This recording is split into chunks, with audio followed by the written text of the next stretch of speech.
I don't have you or you. I went from Lee over. Thank you. I like that. Linda, you're front and center, like I have zoomed in right at, no.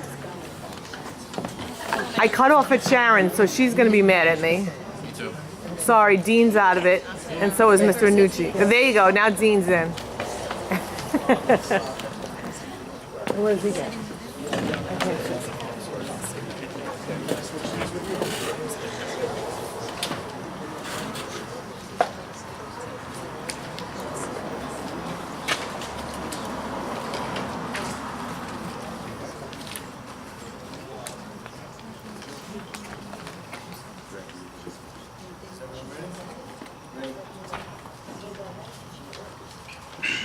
I would like to make a motion to reconvene public session. Second? Second. All in favor? Aye. Would everyone please stand for the Pledge of Allegiance? Stay standing for a moment in silence to honor our servicemen and women.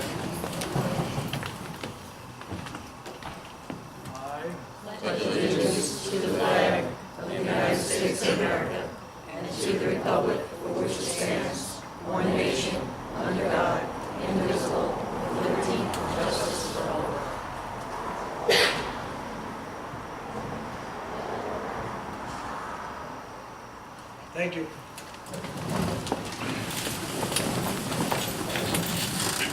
District Clerk, please roll call. Mr. Amorando. Present. Mr. Ferrioli. Here. Mrs. August. Present. Mr. Grable. Here. Mrs. Kennedy. Present. Mrs. Adams. Present. Mr. Anucci. Present. Mrs. Donnelly. Present. Mrs. Manzi is absent. Mr. Middleman. Present. Mr. Garcia. Present. Mr. Budnick. And Mrs. Hutchinson. Present. Thank you. Changes to the meeting agenda, can I have a motion? There are no changes? There are no changes. So I don't need a motion. The minutes of the Board of Education. Where are all the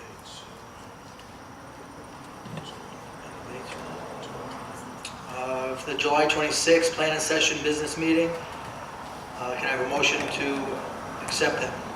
Motion. Second? Any seconds? All in favor? Aye. Do we need to suspend business meeting? Okay, can I have a motion to suspend business meeting? Motion. Second? All in favor? Aye. Can we go into the audit committee meeting? Can I have a motion? Motion. Second? All in favor? Aye.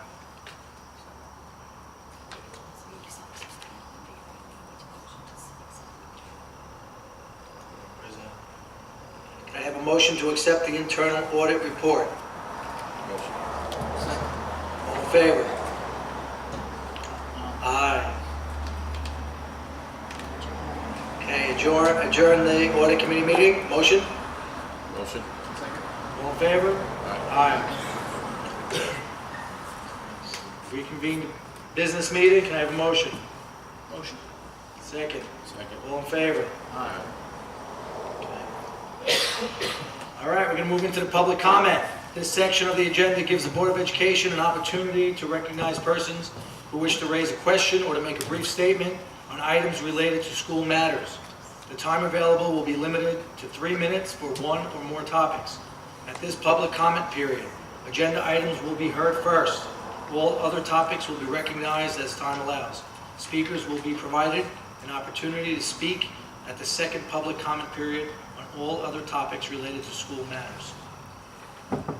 If you speak tonight, please step to the podium, step to the mic.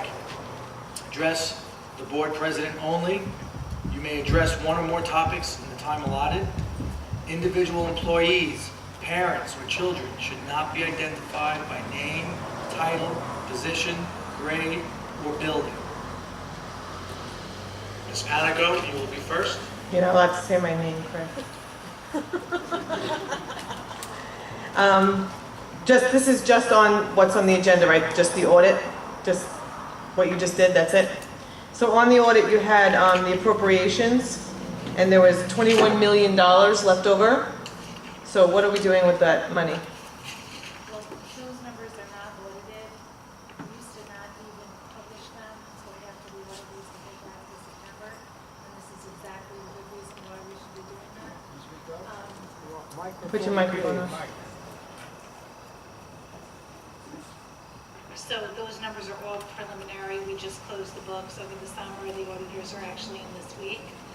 The number will not be as high as that. It'll still be a decent amount though, so how much? It will be, and as So what do we do with it? typical, we will refund our reserves, most likely with Board of Ed approval. That'll be the recommendation most likely. And also consider funding the capital reserve. Okay. And then, there was, Also, okay. looking to pay down possibly callable debt.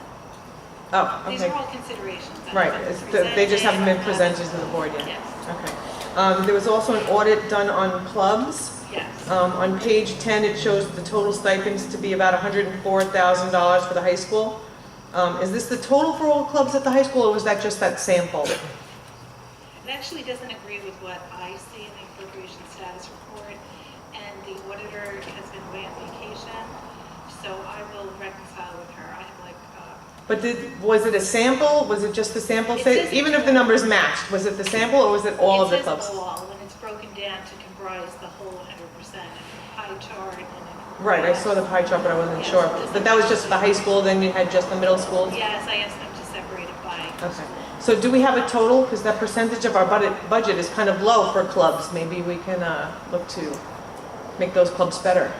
If you look at the overall percentage of the total amount that we use for stipends for clubs, it's really minuscule compared to our $180 million budget. Maybe we can use some extra funds of that $21 million to make those clubs a little bit better. Right, it won't be 21, but still Right, substantially okay. higher than those stipends. And yeah, I mean, these are all things that the board would have to consider. We already raised the club amount. Put your I believe we already raised the club amount for the high school this year. Just the high school. But I'm talking about it for the entire district. It's still a minuscule amount compared to our $180 million budget. And if we're going to do something nice with the clubs, that would be, with the extra money in appropriations, that would be a great idea to do it. Sharon, or can you, second Sharon, you have Yeah. a discrepancy with what they wrote in the audit report? I wouldn't call it a discrepancy. I need to reconcile between what they're saying of the total amount of the stipends and what I'm seeing as the expenditures for the clubs in the codes in the appropriation status report. So should we have tabled this until you found the right? I don't think so. I'm sure it's a pretty standard answer that I'm going to get. I believe it was 150 approximately at the high school. I know 3 board members Right. approved it to be at 150. Right. Yeah, somewhere around 150, and that was in addition to 4 4 more clubs that were added, right. Right. Are we still talking just the audit, or, because there were other items on the agenda that I had questions, is that for the second part? Because I know the second part's going to be filled. Any agenda item. Any agenda item? Oh, Yeah. good. Outside groups using our property. Some of these groups are not 501c3. This was brought up a million times. Some have rosters with less than the required percentage of in-district children. This was supposed to be looked into. Linda, I believe at one of the last meetings you said that you were looking into it. I wanted to know if there's been any outcome on that. But basically, we can't blame the groups. In my opinion, the groups just hand in whatever's on that form. If our administration or whoever's supposed to be checking this is not doing their job, then the group gets to use the field. You can't go back now and charge them. But going forward, we should be doing our job. We should be checking the 501c3. We should be checking their rosters. So this blame kind of lays solely on administration from top down. So are we fixing that? There are accountability measures in place now that were not in Okay. place prior to this. And just another suggestion, the building permit forms, the building use forms, maybe if you change those to add what the groups actually need to submit, it might make it easier. They're a little unclear, and that might help out and make it a little bit easier. Also on there was new high school clubs on the agenda, but it didn't say which ones. I don't see Mr. Costa here, but he was, okay, we're going to talk about that later. Okay, so then I won't bring that up. 822. The CBA that you had on the thing, the APPR, Uh, It's over 3 minutes. Okay, I'll come back. Can you tell me, Mrs. Adams, what you have in place that's different than we've had? Well, I can tell you. Okay. We've been working together, actually, Mrs. Adams and I. We've established a registration form to bring the control, the preliminary review back into the business office. It had become rather decentralized, and the approvals were happening at the building level and at the director level. That's just how the process had evolved over time. So now there will be a registration form which has been created, and we will have a pre-approval process happen in my office and prepare and present a list to the schools and to the directors so that they can see anybody who applies has gone through the process of submitting the 501c3 proof, the roster to substantiate the 60% Connetquot residencies in the group, and so forth. They're also be able to do a blanket field use. I noticed there was a blanket field, they had a blanket of time. Marlene, Are we gonna avoid microphone. that? I see that happening as well, yes. Mr. Delicate has been able to keep everybody on the fields and work around that and contacts them, but yes, that needs to be removed from the permit. It has to be narrowed down. So anybody who uses our Microphone. premises for a meeting or for field use. Microphone. What's the matter, you can't hear Mylan? No. So anybody who uses our facilities or our grounds, they will have a building use permit, no matter who they are. Correct. Is that in process right now? That is in process right now. We're running into some who are in the process of producing the 501c3 proof. I'm going to probably need some legal clarification for some other groups as to interpreting the 60%. But yes, my answer demonstrates that it's in process. And the PTAs will have to provide that as well? The PTAs are a 501c3. Okay, so you don't need their proof. And they are a school. These are for outside. Anyone else like to step to the podium?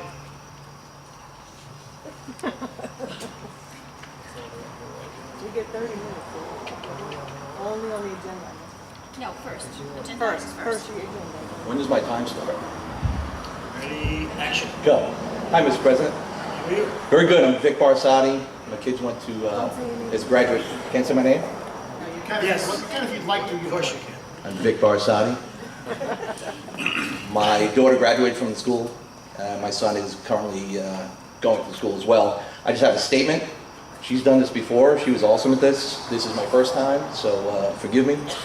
Connetquot has an outstanding baseball program and is known throughout the state. No one here tonight can dispute that fact. The records that have been made, the titles that have been won, and dozens of our boys have gone on to play for college and achieve great things. Our ball players all have one thing in common for the past 30 plus years, and that is Coach Ambrosini. The Connetquot baseball program did not achieve its recognition by chance. It has been looked after, cared for by this man. It has been years of training under his guidance. He has spent hours performing maintenance on the fields, hours of reaching out to families and establishing that the boys from the middle school and up have a place to play baseball at all levels. He has groomed some of the most talented players in the game. He has gone to booster club meetings, he's attended the fundraisers, he watches the younger players develop, he has winter training, weekly workouts throughout the year. He kept the JV9 program in place so that the boys can grow and mature and perfect their love of the game here at Connetquot. It is not by chance that Connetquot is known for baseball. The one thing that is being overlooked due to the political issues is the boys. The reason we should all be gathered here tonight is to decide what is right for the boys that want to play baseball and get to college by playing baseball. They need the structure, the hard work, the push, the years of experience, and the tough love and the knowledge of the game. Connetquot School District is constantly under a microscope in the media for all negative things. Let's be proud, continue to support what makes the school stand out from others. All great schools and great sports programs flourish when built upon solid foundation, dedication, and hard work. It's the boys that suffer from the negative energy spreading in the program currently. Let's get back to what works, be proud of where you're from, and work hard to achieve great things and be recognized by hard work and dedication. Coach Ambrose is one of the most dedicated coaches in this district that puts 100% into teaching the game of baseball. It's his love of the game and his love of the boys that makes him the best person for the job. Thank you for your time. Wait, I go wrong.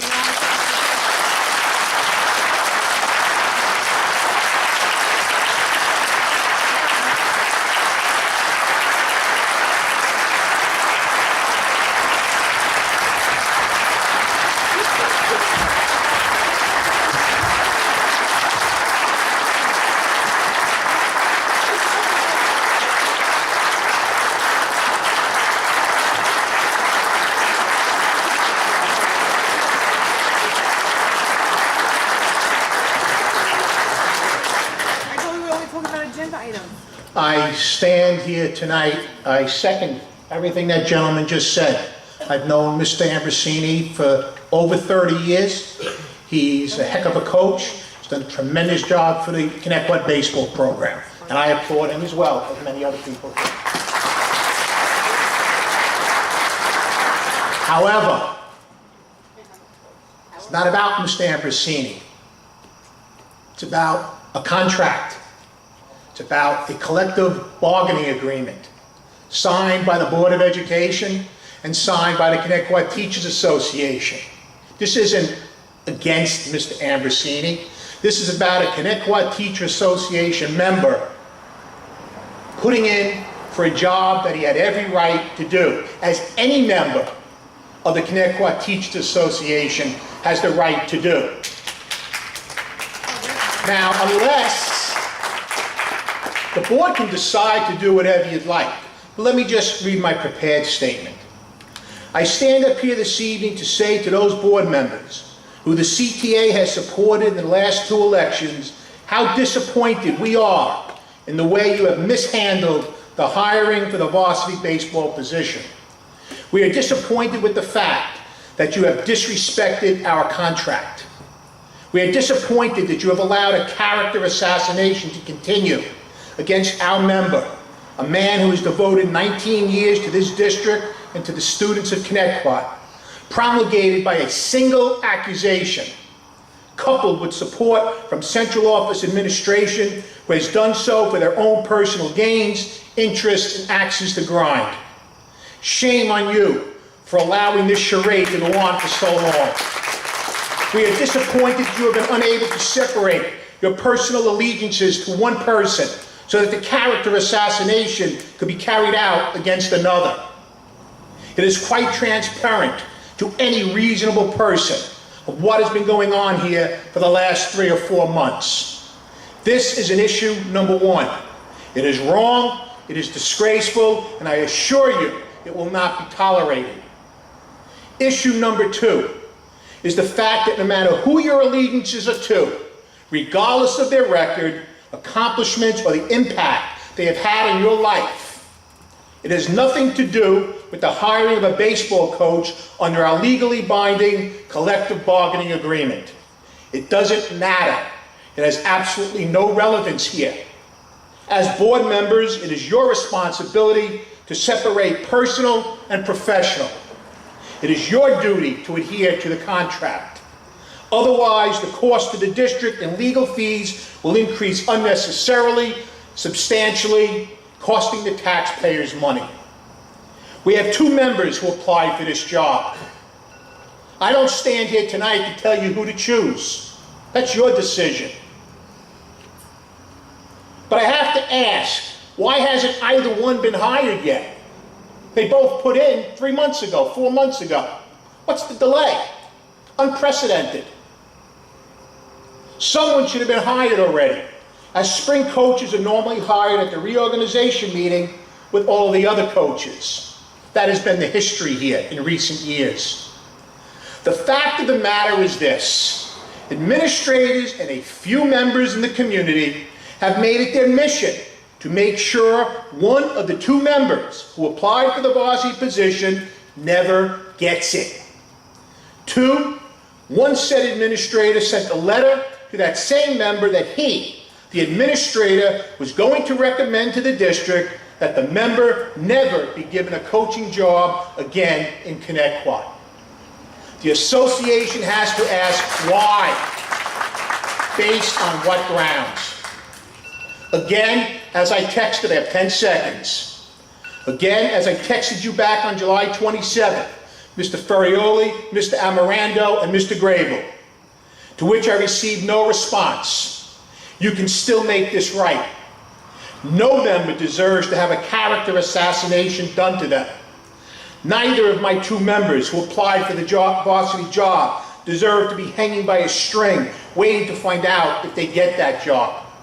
Stop playing games, stop hiding behind a charade, and do what you're elected to do. Make a decision and do the right thing. Mr. Felicio, can I ask you a question? Mr. Felicio, but I can speak with him. Sure.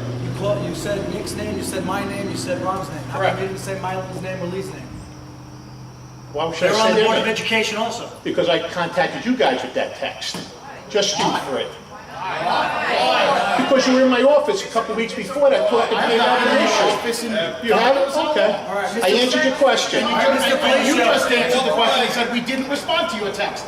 Because honestly, there's nothing to respond to. Okay. There have been no coaches brought to our attention at this point for spring sports. Right. Mr. Felicio, I just want to make sure everyone in the audience understands. Sure. May I respond also? When I'm finished, yes. Okay. You're blaming the board. The board did not make a decision. Thank you. So please stop. Okay. Stop saying that. because Greg, you're don't spreading- insult my intelligence. I know everything that's been The board has going not on. made a decision. Good, and that's what I'm hoping you make the right one. We have not made a decision. And that's okay. I'm hoping you make the right one. The writing on the wall doesn't look too promising. Why did you only contact the three of us? Thank you. Because you already know what the other two are doing because they talked to you. First of all, I'd like to say I have not spoken to Mr. Felicio since last May during the election. And I think he would validate that right now. That's not number one. Number two, I am tired personally of sitting here and having people, coach come into our meeting and everything in executive session be shared with that coach and then I'm accosted. I am tired of a principal writing a hearsay, nasty letter to me. I've been on the board for 18 years. I don't deserve it. Then Lee, stop breaking the rules, Lee. Excuse me, you're the one that broke. Stop breaking the rules. Number That three, won't happen. Mrs. Adams, I am tired. Lee, all those people are tired, Lee. They're all tired of your stuff. They're all tired.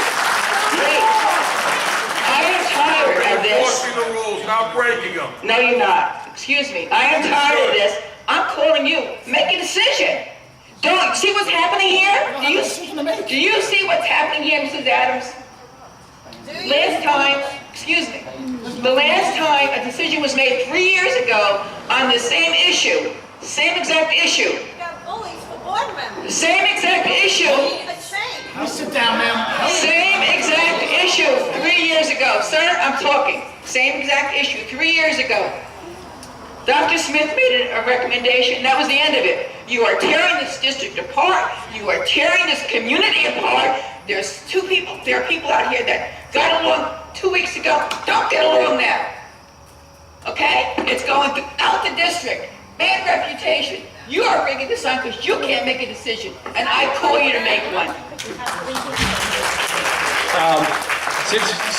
Thank you. The last communication that I had with Mr. Felicio, he asked me to make sure we looked into the incident correctly and that the situation with the coach got handled properly. It was then brought to us by an administrator that they had concerns. That's all we're doing. It's doing exactly what you want. All we're doing is exactly what you want. Make the decision. We're not making a decision until we have all the facts. Make the decision already. We're not making a decision until we have all the facts. We can't make a decision, Mr. Felicio. Can't? Why? No. You know the process. You vote on it. You know the process. You vote on it. But someone else has to make that decision first. All You know that. Super's fault.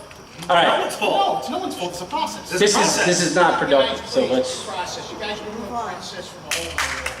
Move on. And you do, right? Absolutely. Guys, everyone.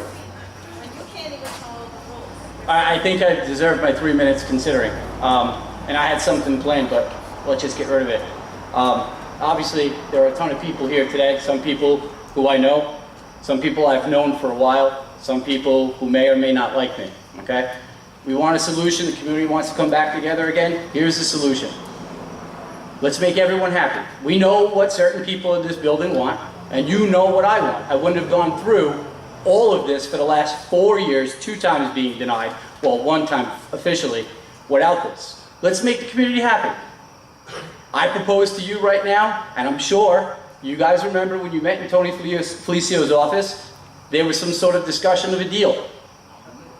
Well, then obviously we're not going to go any further, so I'll do it. Let's make a deal. We have the entire community sitting right here, right now. You want to make everyone happy? You want to bring everyone back together again? I propose it. Let's do it. Let's make the deal. I'll sacrifice. And I'm a union member who has every right to put in for the job, who has allegations thrown against, who's had allegations made against him. That's fine. Thank you. Appreciate that. Please, no comment from you. The rules are the rules. Mr. Bernie, I what are you trying to understand. say? I'm trying to say this. I don't understand why a district employee, which I've been for 19 years, has had his name dragged through the mud, allegations being spread for months, and not one person has found me and said, you know what, how are you doing? Is that how you treat the 700 people in this district? Because not one person has reached out to me and said, you know what, we feel bad for what's going on, but we're going to do the right thing. Nothing. On top of that, with the allegations, when I applied for the first time for the varsity baseball position, I didn't get it. And I still did my due diligence, and I coached JV baseball for the time allotted.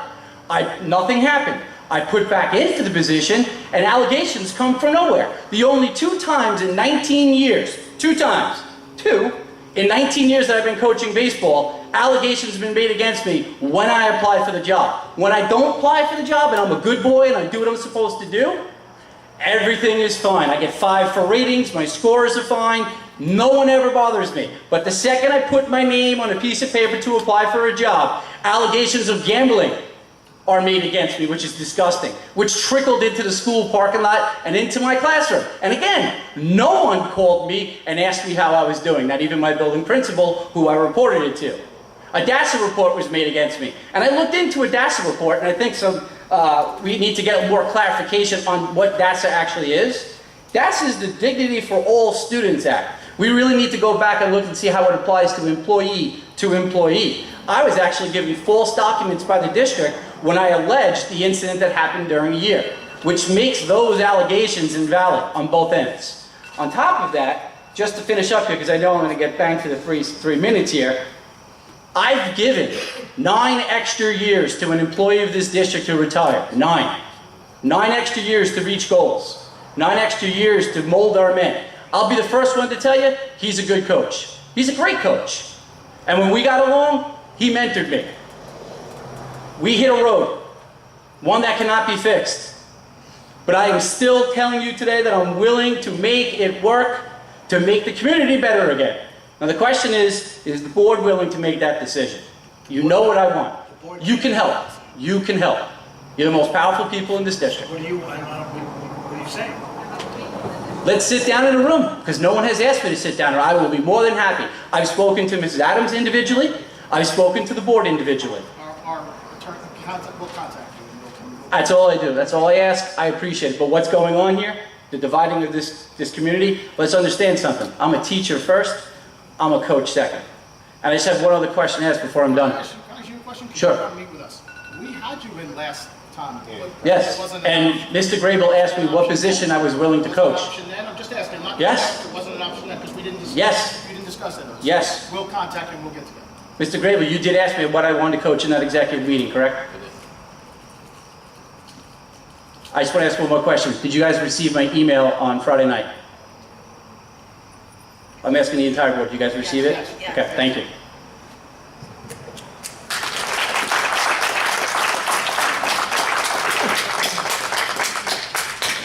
My name is Bob Ambrosini. I've been a union member here for 33 years. I'm no longer a union member because I'm a retired teacher here. I've been the baseball coach for over 35 years. I've been a resident in this district for over 40. Mr. Berger has made some valid points. I cannot deny that. But the one thing I do want to mention is the fact that the allegations that are presented against me, that were written up against me by perhaps Mr. Berger, that accused me of certain things that had happened, transpired between him and myself, were investigated. They were investigated by Mr. Nucci and Mrs. Santos, and out of that result, I believe that I was found that there was no credibility or evidence to the fact of what those allegations were. All right? I think some of the things that we're missing here is everybody thinks this particular matter just involves a baseball job. But it also involves a false accusation against a person. All right? And perhaps that should be considered in this matter as well. Now, Rob and I have been friends, well, Rob and I have been associates for a long time. No question about that. But I ask anybody the same question I would ask anyone that's involved in this thing. These allegations against me are personal. They attack my integrity. Now, Rob says he's been dragged through the district. All right? But I don't think there's anybody been dragged through the district or asked more questions or allegations by members of the board than I have. All right? And I've tried to answer those things to the best of my ability. But that doesn't really seem to matter at this particular junction in time. Now, whatever you decide is out of my control. There's no question about that. All right? But what I am saying is that there is more than a baseball job here. All right? Twice Mr. Berger's put in for the job, and twice I had allegations against me. Okay? Which, after those allegations were founded, he had the opportunity to put in for the job. That's true. I cannot deny that. But all I'm saying to you is that these allegations were investigated. They were found, I believe, I never saw a written report on these things, whatever the allegations were, I would assume they weren't founded to be true or whatever the case may be. What I'm saying is I would like those allegations to be looked at, and I want that to be addressed. Thank you.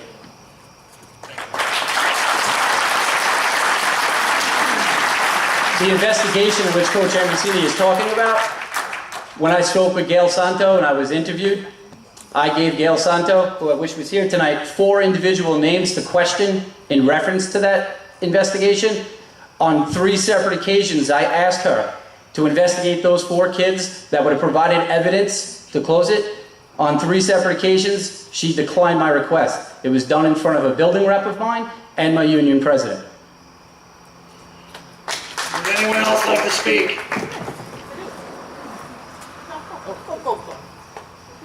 I just wanted to say that we stand here talking about the kids and what's right and what's wrong.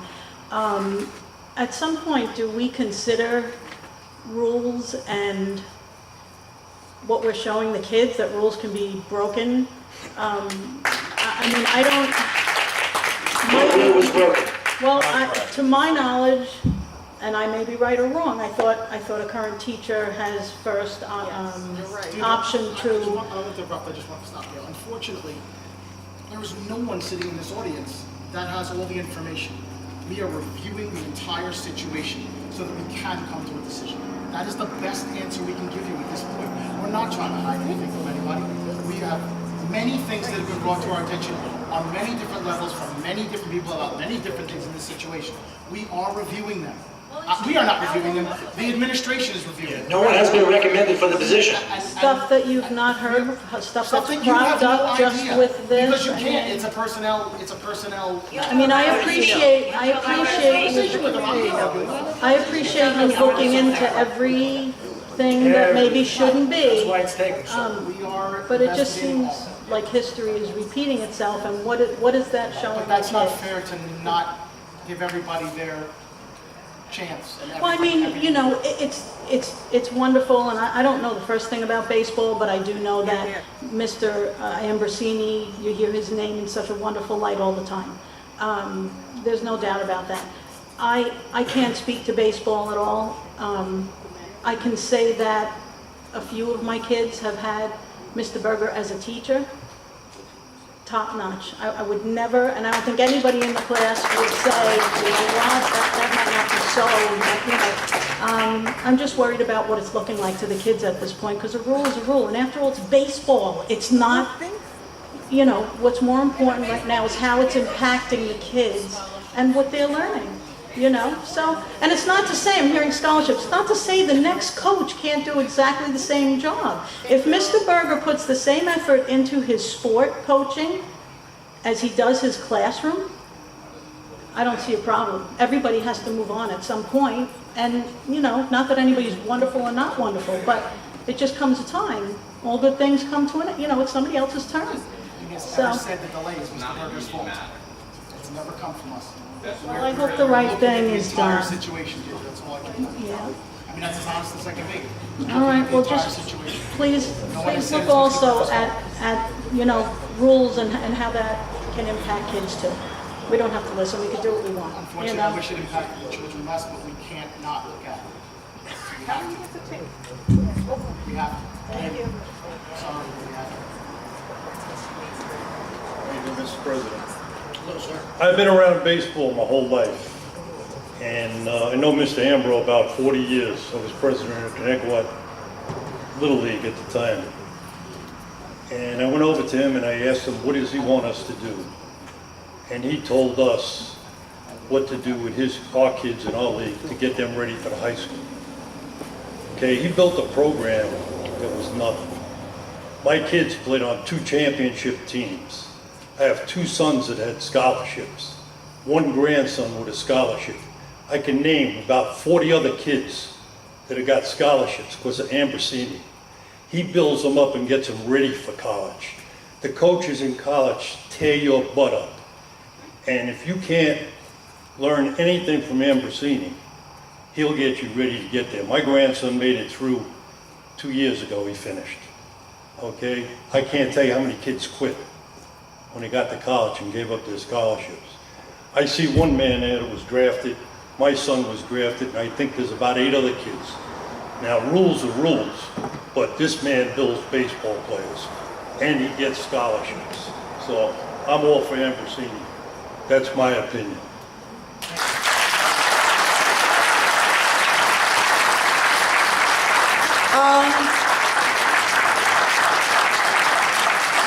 Ellen Purz, I'll give my name, everybody else. I taught in the district for 35 years. It's not one person that raises a child, that educates a child, that coaches a child. My students did as well as they did, not just because of me, but because of the teachers they had before them. That goes for coaches too, and I think people need to realize that. Number 2, when I retired, I did not expect to continue in any position. I was the Penn Point advisor. I was the Honor Society. I did a number of things. And I enjoyed doing them, and I loved doing them, and I think I made an impact on those students. At no time did I think when I retired that I had any right to that position, because my contract tells me I don't. And I think that we're forgetting that here. I think we're forgetting that it takes a community to raise children. It takes a village. Isn't that what they say? Is that the same? Okay, yeah. And, you know, I helped you get elected. I had those signs in my lawn. Don't make me sorry that I did that. It's very, very easy. You're very rude. You are very rude. Thank you for your support.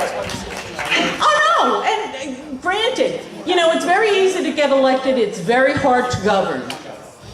Do you know where that comes from, Giselle? I'll tell you. Anyway, it's hard. I don't envy your position, but you know what the right thing to do is. And how long does it take? My God, how long does it take to make a decision? Oh, come on. How long has this been going on? This has been going on a long, long time. Number 2, I've been in education a long time. I've heard the excuses. Number 2, what does a grievance usually run in the district? The cost. Yeah, can I have the ballpark figure? Is that 20 million going to disappear? 1 second, piggybacking on what you're saying. Yeah. In 3 Village, same exact scenario went on, but it wasn't baseball, it was a different sport. And there was a legend in that field also, and a teacher just wanted that position, was denied that position because the other teacher was a legend. It went through the court system, and costing the district, I don't know how much money, but the legend had to leave, and the coach that was in the school, I mean, this all could be looked up, and you can validate this, got the position. That's very costly. Politics do run in this district, we all know that. Oh, yeah. What's going on is unhealthy, once again, for everybody sitting in this audience, everybody. And Not healthy, not good. We went through this with coaches, we went through this 6 months ago with a coach, with the sports. Less than 6 cheerleading coach. She was great, kids loved her. Went through it 16 years ago. Cheerleading coach, kids loved her. We paid the other coaches just to give this coach a chance. What happened? Gave the coach a chance to organize the kids. Now the kids are in 12th grade. That coach has to leave because a teacher came and took the position. The kids left. There is no winning here. You have to follow the contract. It's not personal. You have to, there's no winning. It's going to go to the state. It's going to go to the Supreme Court. Who knows where this is going to go, but it's not going to be nice for anybody, especially our kids, when parents are gossiping and talking and taking sides. Not healthy for any of our kids, ever. And again, everybody, oh, I'm sorry. Everybody's asking the same question 20 different ways. How much closer are we to getting an answer to this problem? It's still an active investigation. It's been I don't do the investigation. Okay, can you give the public an idea when this is going to take place? When it's going to be completed? There was testimony that occurred yesterday, and that may lead to other people need to testify. I don't exactly know what that means. Oh, wait. Can I just say something? Yes, and then you'll finish, and then we have to move on. Oh, contractually? Insurance buyback, illegal buyback, is then doing. Tony, Stop. yeah. That investigation was closed like that. Did you guys investigate that? There's a speaker Yeah, at the what, for a day? podium. Yes. Please Stop respect yelling the out spread of the crowd. Speaker. That she had to pay Tony, enough! $1,000? Enough! Enough! Please continue. Please continue. I'm still having trouble understanding, A, why it's taking so long, and don't tell me it's an investigation. If you wanted it done, it would be done. I've been in this district, I've been in this district a long time, longer than I'd like to admit. Number 2, there is nothing personal about it, and we have to remember that if these kids are getting scholarships, it's not because of one person.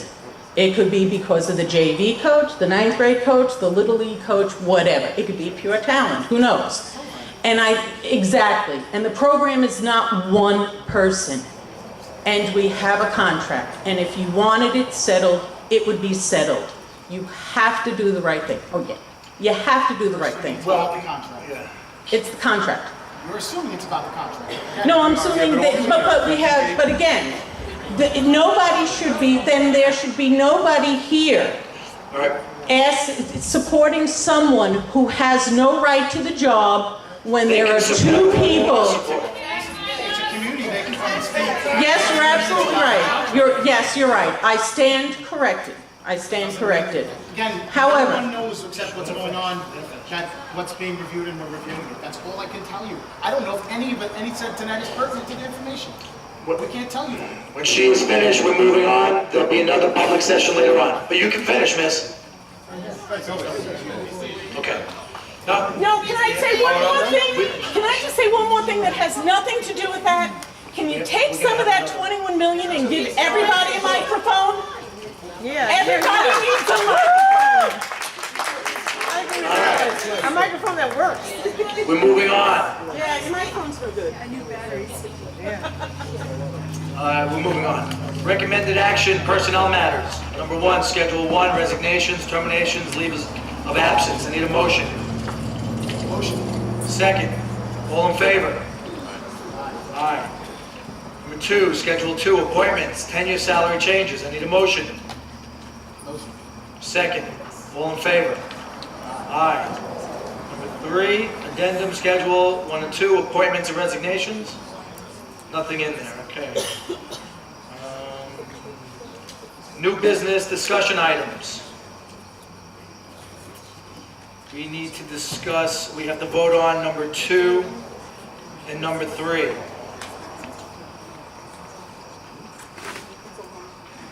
Is Ray Carter in the building? No. Okay. Table number 1. You need an update on the coalition, because Kim Pepe and myself are here. Well, let's first do number 2. Okay, any discussion on number 2? Would any board member like to attend?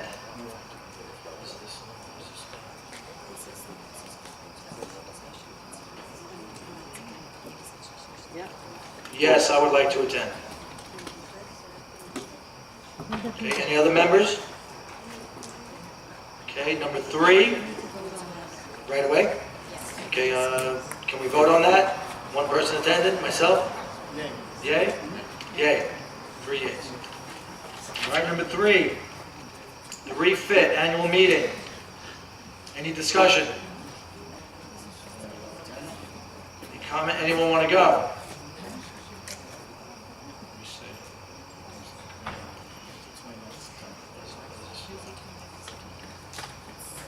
What's the cost? It's on. The refit. $60 a person. Thank you. No. All right. No one's going? Okay. No one's going? Okay. Do we need to discuss anything else? High school,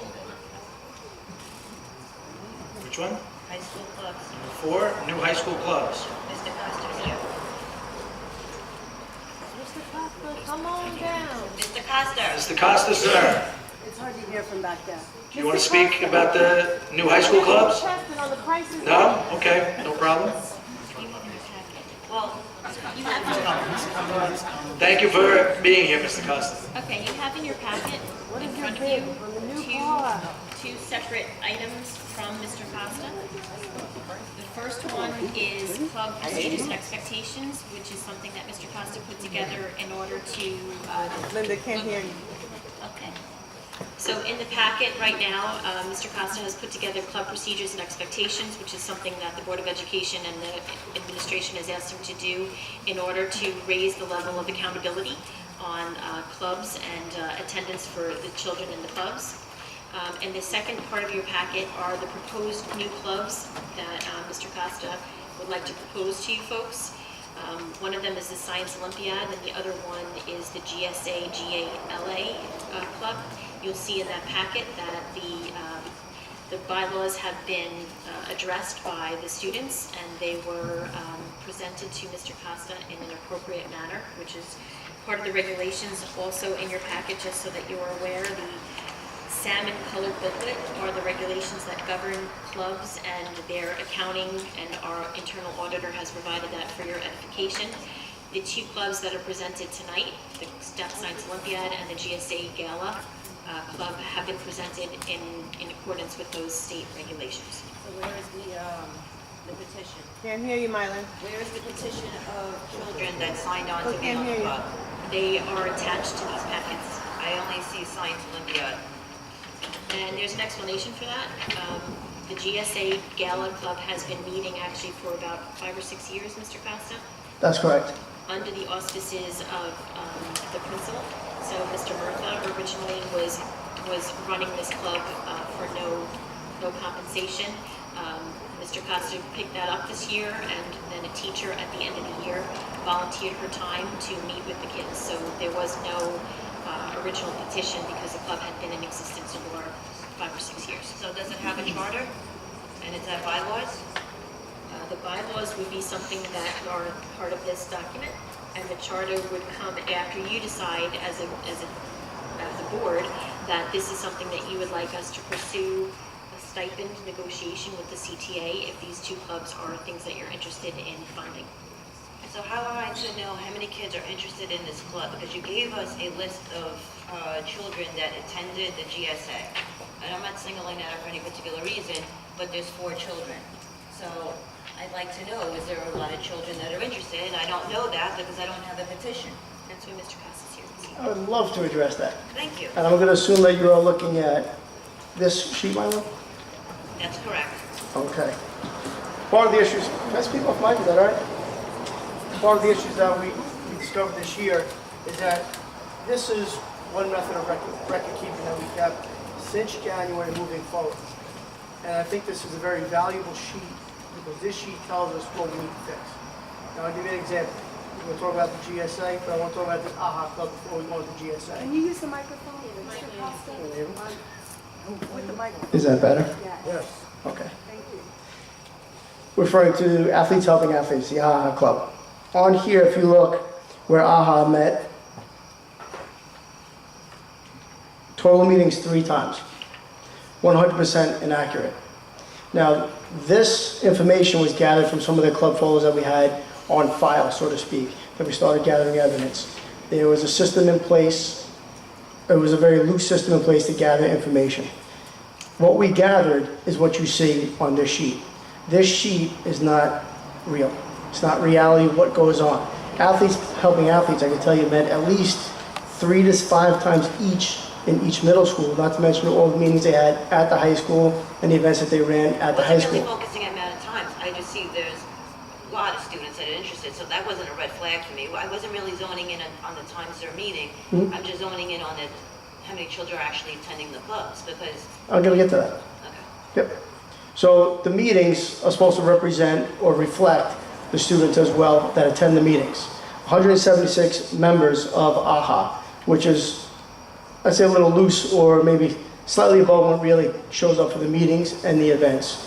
On the same token, the GALO, or GSA Club, has been meeting for 5 years under Greg Murtha, Richard Cheer, and then myself. At each meeting, I can attest, in my conference room where they held it, there was easily 10 to 15 students in my conference room at least a half a dozen times. So then when you sent the sheet down, why didn't you reflect that as much? Because I'm going to get to you that. witnessed that. I'm going to get to that. Because this sheet identifies some of the problems that we have in our own record keeping within the high school. Now, I'm taking full responsibility for that, and we're changing and incorporating new protocols moving forward to address the concerns on that sheet specifically, because I know it's not accurate, and there's an issue with our own record keeping in the high school. That's why if you look at new club procedures and expectations outlined for the upcoming year, the record keeping, the attendance sheets, the minutes, everything involved in a club, the club that we need to know to make an informed decision will be kept a lot more accurate on a regular basis. Now, there are guidelines, and as far as dates, when things are going to be due, there'll be quarterly reports that will be furnished to the Board of Education. So you see who's meeting, when, what time, how many students, and what events they're doing. So this sheet that you have, yes, this is what we turned in, absolutely. And I look at this as a good thing, because now we know where the defaults are. What the defaults in the process is, and that's why we're going to correct it for the upcoming school year. Okay. So you have to go ahead. So you're coming in to present 2 clubs, Science and Olympiad, and I see there's roughly 70 kids that signed the petition. Correct. And then you have the other one, which I know it's been going on for years. I was just only questioning why there was only such little bit of kids attending that. And I know personally there's been a lot more, so I knew that was inaccurate. But in the process, I've been studying other clubs and what other schools offer. And there was a couple of things that actually I personally thought was interesting and that maybe you can maybe go back to your children or even find some of your own that you like to go back to your children. But what I'd like to see is, you know, some clubs that only have 2 or 3, maybe pair them and make room for other clubs that would have children be enticed to go and see. So one of the things that I saw on some of the districts is that they had mock trial. I know we offer that in the middle school. I'd love to see that at the high school, compete on that level at the high school. The other one that I saw was use the side. Youth Aside would probably encumber a couple of those smaller clubs, like MAD and the other anti-bullying, and Right. maybe bring those kids together, and it's called Youth Decide. And it touches on all those particular topics, but it covers everything.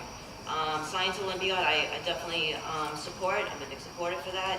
There's also what I saw in Jericho, is that they have the engineering club, which it touches back on STEM, it's technology and science that meet together. I thought they do community projects. I mean, these were really great clubs. Now, did that engineering club, do they also run the Science Olympiad?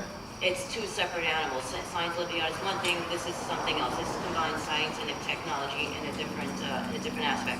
And actually, Jericho does offer Science Olympiad and engineering as two separate clubs in their building. So, I mean, just looking at that one school, they have offered some great things. So I'm just looking for opportunities for our children so that they can have different, like again, mock trial. That's something I would love kids to have. You're doing it at RMS, let's bring it up. Absolutely, I was a mock trial advisor when I was a teacher, so I know the club fairly well. So, I mean, I would love to see, again, just different opportunities for our students. I might, catch kids that, we haven't put on the radar yet. So I just wanted just a little bit of more variety for the clubs. Okay. And the budget is there, so. Thank you. Kenny, the GSA club is going to run minus the stipends still? No, he's asking for a stipend. I'm asking for a stipend, I'm asking for the board to negotiate, have the ability to negotiate a stipend. What was the money we gave them a couple meetings back? We gave them extra money for clubs, didn't we? Yes. We moved it up to, I think we gave you about 10,000. Yeah. Can you please No, it was roughly 6. Our, So we rounded up to about 150, because it was originally 125, and then they added on 2 clubs, and then we added on another 2 clubs. So don't forget, we had the freshman awareness, which now is being a stipend being paid out, and then we added on the animal conservation and also comic book club. And then we added a 4th, did we not? Did we edit? Civic. Civic. Okay, civic and freshness are parallel to each other. Correct. So, right, so now So these 2 clubs are on top of those clubs? Correct. They are, and the money that was allocated for these clubs is pending negotiation. If it's not there, then it So goes the back money- into, no, I'm saying is, We have 21 million. you know what you do. Yeah. Mr. Costa, how many clubs are under your name? Under my name, right now, just the GSA and the chess club, Just the 2? just the 2. So they really run themselves, and there's no cost to the district? Correct. And the student who ran the chess club since graduated, so I don't know if that's going to continue. So I have another question. Those children that presented the Science Olympiad, what did you think of them? I think they did a great job. Outstanding young men, presented it in a very mature manner. So do you think that, because those children actually didn't know the process, I told those children the process, do you think at some point in time, maybe at an open house, just try to educate the students and say, listen, I'm open to hearing new clubs, this is the process, and my door is open to hearing new suggestions? Absolutely, Because I don't think a lot of children know what the process was, or absolutely. is. Yep. Thank you. Typically, I'm going to be honest with you, a lot of students will come down to me, say, you know, Mr. Costa, I want to start X, Y, and Z club. What do I have to do? And then I pretty much go through the process with them. Well, Intel now we had Intel for a number of years, so I think we should have clubs related to that. Some of the clubs she mentioned are, I'm sure. I'm sure. So that would be, us moving forward. Okay, Thank you. you're welcome. Are you going to stick around for a little while? I can. Because actually, if Greg doesn't mind, so this way Mr. Costa can leave. And I just want to close that topic, if you don't mind. Oh, okay, sure. At this point, I need advice from the board or the authority of the board to have Mr. Nucci and our legal counsel negotiate stipends for these 2 clubs. If you folks are interested in moving forward with these 2 clubs, I need to have that authority. Yay for me. Yes. Yes. Thank you. Okay, Mr. President, would you mind if we just skip to Safe Prom since Mr. Costa's here so we don't have to delay him any further? So, Mr. Costa, I don't mean to put you on the spot, but we had, during our lovely building walkthrough, we had a brief conversation on safe proms. And you know my feeling on trying to keep our children safe. It really upset me to see some children not working on graduation last year, and I want to try to find preventive ways, but also exciting ways for our kids to have the safe prom bus, decorate the gym. I mean, you look at the statistics of how many kids die on prom night. I don't want us to be part of that statistic, so I really want to advocate for our children to be safe that night. So any thoughts on, having a safe prom? Well, first of all, we absolutely have to address those issues with our student body. We need the student government advisors, the students, see what they think. You know, get their opinion, what do they think is a safe prom, what protocols should be put in place to ensure, bless you, to ensure that every child is safe during the prom. We could even suggest to them if they wanted to do, like you were suggesting, with the busing. Logistically, there isn't a company on Long Island that can handle our bus load in one single evening. I had Mr. Sidney look into that. We'd have to use multiple companies if we were to get buses for the senior prom, excuse me. But I think the first step is having a conversation with the students, the advisors, and maybe some parent groups. Well, the only thing is, we don't always ask the students. For example, the rocking horse trip, do the kids have an opportunity to pick something else? They don't. In lieu of the rocking horse, if they want to vote. They're only offered one choice. Either you go on the rocking horse trip or you don't. So we don't even. That's not 100% accurate, because if the student population didn't want to go on that senior trip, and they brought up to their advisors, they could have a vote on that. And that would come to me, and it would come to you eventually. I'm sorry? Is it opportunity given to them, or are they just general practice? Okay, we'll go to rocking. I think it's tradition at this point. Right. You know, whether they want to break from tradition is really up to them. But, yeah. They don't have to pay and go. No. No, I think Mom's asked if they have options. The option is really up to them, but it's been such a long-standing tradition here that I think that's what's expected. So I'm a sophomore, I see the seniors going. I'm a junior, I see the seniors going. Now I'm a senior, I want to go. So getting back to the safe proms, maybe the kids would probably be in favor of doing the limousines. So, but I'm asking for those children to be safe, and as you can see, a lot of children did not make the right choice. Correct. Good kids made a bad choice.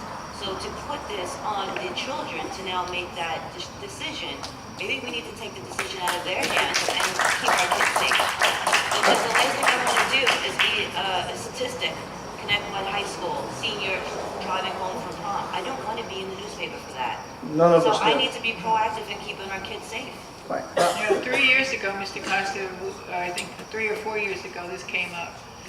And we asked our student government sitting here in the dais, and they were not happy about the idea.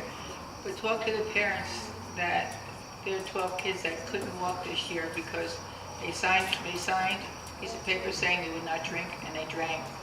They were being punished, the parents are being punished, but they did something wrong. They drank and got drunk in a limo. So, 12 lives after 18 years could not walk. And that's just minimum. I don't even know if there might have been more. And how many didn't get caught? But 460 could. But how many didn't get caught? The correct word is they're held accountable. They weren't punished. They were held accountable for their actions, and their parents were held accountable for their actions. Correct. I agree with Mr. Costa. We should ask the parents and the students what they would like to do with their Well, prom. then we ask the parents too. I said the parents. I just said the parents. The parents and the students should be involved in the process of their prom. It's not my decision to make. I don't have a senior.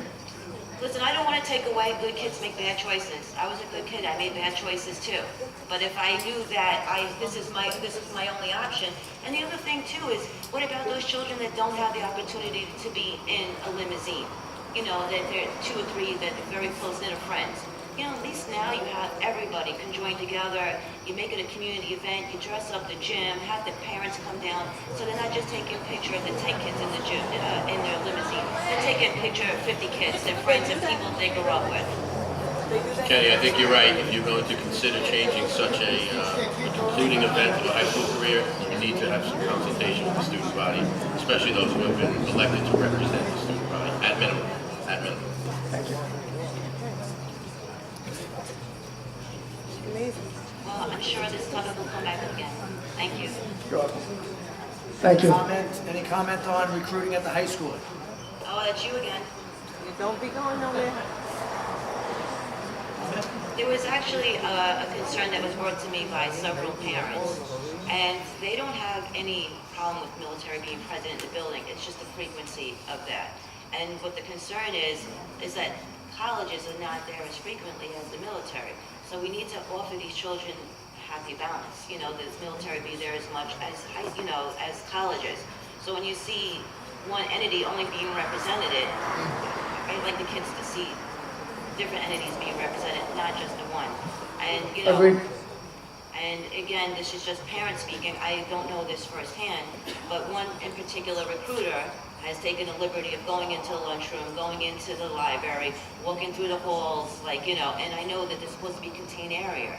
Just that freedom of walking through the building and having children's phone number and driving children home. Again, this is what a parent brought to my attention.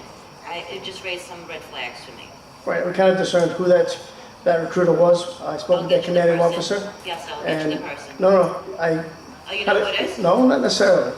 Took a shot in the dark. But I did speak with that individual's commanding officer, and that individual no longer follow those same protocols, if he comes back to the building. Okay, so we're on the same page with that. Yep. Good job, Mr. Cox. Thanks. Thank you. All right, thank you. Mr. Costa? Yes, I'm done with him for now. Any other topics, 1 through 8? Thank you, Mr. Costa. Thank you. Good night. Number 6? We did number 6. We didn't do number 6. Safe proms. We didn't do number 6. I'm sorry, I mean, number number 5, 6th sorry. grade. Right. 6th grade drug prevention. Right. Last year, we found out that they were selling marijuana to our 6th graders. Who's they? 7th graders, grade graders. They're selling drugs to our 6th graders. And so I want to know, I know that what I had requested that we had a Dewey video be presented to the parents and the students when school starts or before school starts, because it teaches you what truly happens to the brain when you smoke marijuana at such a young age. Mrs. Adams saw the video for the first time last year and was impressed by what it taught her. She's now showing that video to all the teachers at the beginning of school to make them aware of what can happen to their own family kids and to students in our district, what happens to the brain. So my question is, what are we doing? Are we showing that Dewey tape to the parents and the children before school starts so they're prepared of a year when a child might be asked for drugs? Or if you're not doing that, what are you doing? Just make a suggestion before. Microphone. Microphone, I just think that, I'll yell because this one's broken, unfortunately. I think that's the perfect opportunity for the coalition, who's dealing with a lot of the situation of the drug situation we have, to get involved and talk to parents and see what, their thoughts are on that. I personally don't believe that we should be forcing any parent to be watching a video if their child may not particularly be ready for that. Well, they have the option, at that point, they have the option of not coming, just like they have the option when they teach reproduction. Just to clarify though, our last This is a time we personal, talked about. this is not about children. I understand that. That's why I said we should ask the parents, and I think the coalition would be a perfect place. But just to clarify, the last time we spoke about this, you wanted to mandate it on 6th grade orientation. Right. So I'm just saying that I don't think it should be something that's mandated. I think that as a parent of an almost 6th grader next year, I don't think my child is ready to have, other than a simple discussion, which I've already had with him about drugs. I don't think he's ready for the brain chemistry activity and the other things that are presented. That's just my opinion. I think all parents should have the option. I think the coalition is a great place for that to take place. Well, that's just my thoughts. Okay, but they show a reproduction tape, I reproduction. don't necessarily agree with that either. I think that's a parent's thing. Well, then a parent can opt them out. I'm not arguing, I'm just saying. Okay, I am concerned about the 95% of parents that would like to see that tape. I'm not concerned about the 5% of the parents that think they can tell their teacher children. No, I'm concerned about the 95% of parents that want to see that tape, that want to educate themselves to help their own children. I never said that. I just said I think it's a great thing for the coalition. The coalition cannot get that done before this year, and nor would I be so concerned if there were not drugs being given to our 6th graders. That's what we tasked them with. I was at the meeting. We tasked them with the whole drug problem.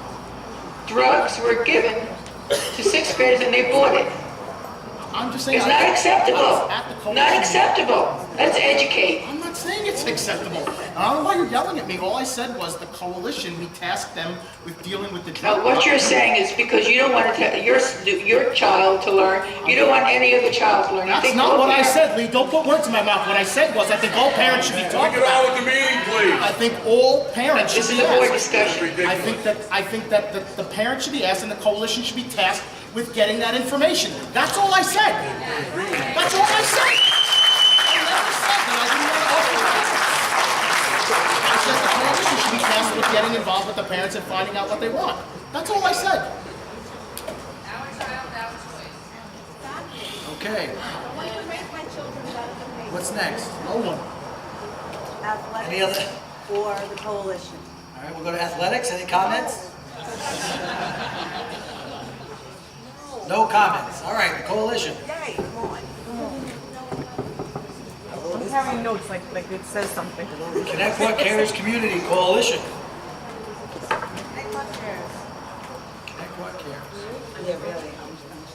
So we met for the second time. I missed the first meeting. That was Kim, so I'll throw her under the bus for the first one. But the second time that we met, we came up with the name and we came up with some umbrellas that we wanted to do. Well, it's going to do many things. So one of the primary motivators is drug and alcohol awareness, but it'll also encompass bringing community groups together, like all the civics, that type of thing. It'll address senior citizen issues. So, we're just our focus is just not narrowed, to drug and alcohol awareness, although that's the driving factor. And some of the things that we'll do is a referral service too. Some of the things that the coalition can't handle or that another group already does. We don't want to reinvent the wheel. So if it's a civic issue, we will bring in the civics and ask them to handle the issue. If it's a PTA issue, we will bring in the PTAs and ask them to do it. Who was the teacher? What was the teacher's name that yellow sun? Oh, that was Lorraine that did the pie thing? Yeah, that was Lorraine Pincus. So she had this beautiful chart of how to do it and that she had created, and it had all these branches off of it, and almost like a referral service. And that if we could actually have a room in one of the buildings, we could bring in maybe a lawyer pro bono a couple hours a week, and if there was lawyer services that maybe a family in need needed, this lawyer could do that. So things like that. But our main focus and our grant money that we would be able to do would be about the drug awareness in this community and stopping it. Where we would be in with Suffolk County Police Department, Tim Sinney, his name is, say that 5 times fast. The reserves as well, and LICAD. Who? LICAD, which Yeah. is the Long Island Organization Right. on Drug Awareness and Abuse. So as far as showing those kind of movies, I have to say that I did attend that movie, and I come from Central Islip, so that's a town that had a lot of drugs growing up. So I feel like I'm pretty informed about drugs. They did a thing in the Duffield School, and I knew what Special K was, and a lot of people didn't.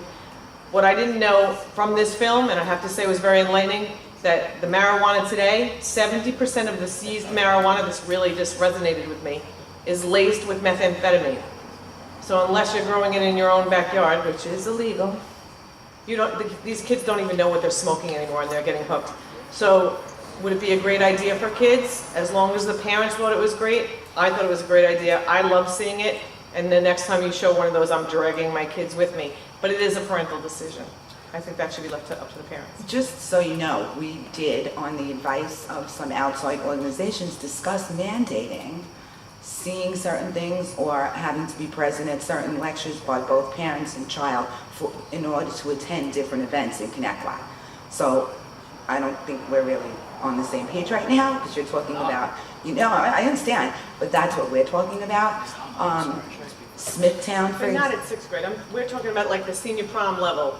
Well, we're talking high school. Right. My suggestion, That's not the position. I think it's fantastic for high school. but then No, my but there are some suggestion is schools. opt out. I don't think that's a Like, 6th grade. as a parent, you can opt out, I just teach like. 6th grade, but Okay. I teach 6th grade. I've done it for 17 years. I don't think that level, that program Okay, is appropriate. can you You say never saw the something? video We're to just make that saying, decision. you can opt out.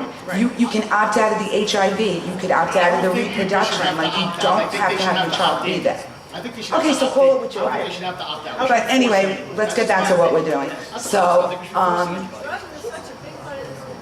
I understand that. Well, It's it's a parental decision. we hope that we will be able to, I know everybody wants to move on, so. We hope that we will be able to work hand in hand with the district. Ms. Adams sits as an honorary trustee, so, we have her to run by some of our ideas. We have Don Flynn sitting there, who came up with some great ideas too. But we're right in the beginning. So no, we couldn't help you with your film because we're not that organized yet. Not yet, right. We just created our umbrellas, But the thing is, and we're moving forward from there. But Eileen Panico, you know that we received a packet, you and I received a packet going into the high school. We had a military, we decided our child should get contact by military. There was also AIDS, there was a couple of things in there. Absolutely. That if you signed it, your child's name would be taken off the list. Correct. So why would this be any different? If I don't choose to have my child see this film, I sign it. Correct. Because I want my That's child what to we're see saying. it, No, and that's I what don't we're do saying. anything. Well, you could do it the opposite way too, as Nick said. You could say, Call it an opt-in. opt in, you don't see, no one sees it unless they sign the paper. It doesn't matter, either way. It should be a parental decision, I agree. These are the type of things and recommendations that we're not just coming up with by ourselves. We have people sitting there that are very involved in the field on multiple levels, and those are the suggestions that we're getting from them and the things they have seen in other school districts that have made a difference. Right. So that's what we're Just this year in OVMS. But we're not ready to show film. No, we're not ready to show That film. your input from the We coalition just is got our important EIN for us to number, hear. yeah. Yeah. That was my point, is that you guys have been tasked with the drug problem and trying to help with it, and I think the coalition will do a great job with that. But if you're gonna do a film and like the one that Linda showed, and you wanna get it done this year, if we can go to the coalition, it would stay with you, and you could do it either way, opt in, opt out, I don't care, but I have to say that was a great film. And also note that any suggestions that come out of this coalition obviously go to the superintendent, who decides whether to make a recommendation to, to the board or not. We're just not going to tell you what to do. So that's why we hope that you would work. We hope that you might work together. Thanks a lot. Look forward to seeing you. Thank you. Thank you.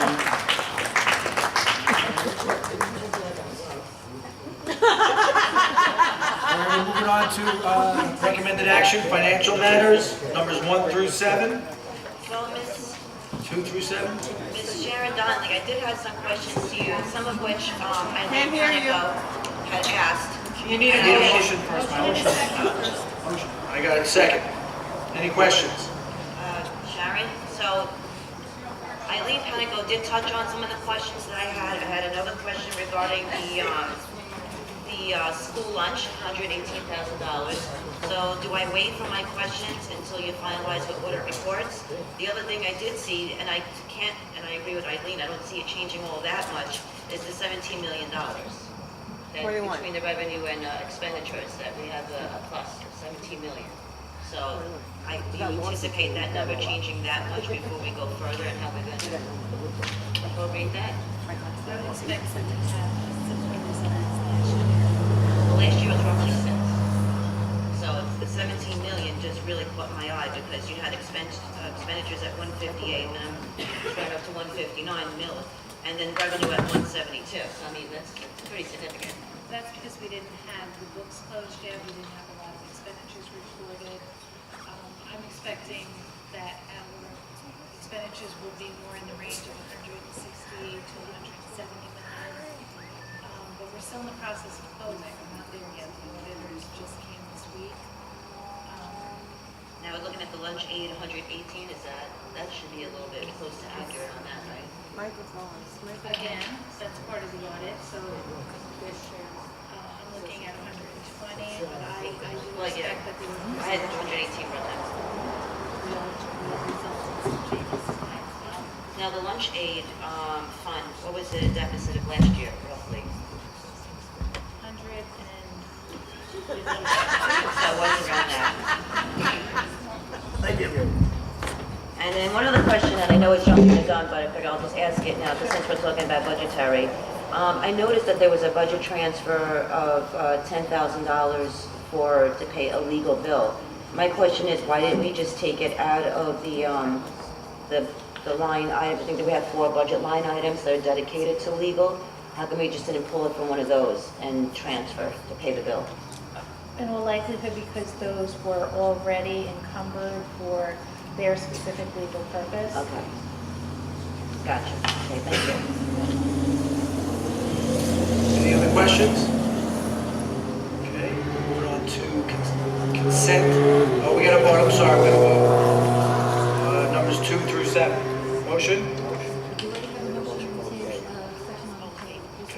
All in favor? Aye. Aye. Moving on to the consent agenda. Numbers 2 through 28. Can I get a motion? Motion. Second. Are there any questions? I have a question and I have a pull. Okay. So I want to pull number 4 for a separate vote.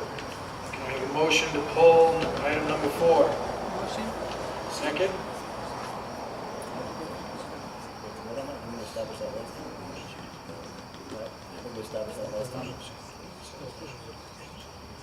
All right. So we pulled number 4. What else, Mylan? And I have a question regarding the APPR implementation. Number 3. Number 3. Number 3. Yes. Question? Okay, tell us a little bit about it, and was the union part of this certification or certification? This is just a pro forma form that needs to be certified to the state, that we, as a district, actually implemented the APPR that is in the state portal right now, and that does satisfy 3012C, which was the law that we were operating under last year for APPR. So this just basically says that we, as a district, fully implemented the document that was duly signed by the board and the CTA that is already in the portal that satisfies 3012C. This is the pro forma. The contract going up online yet?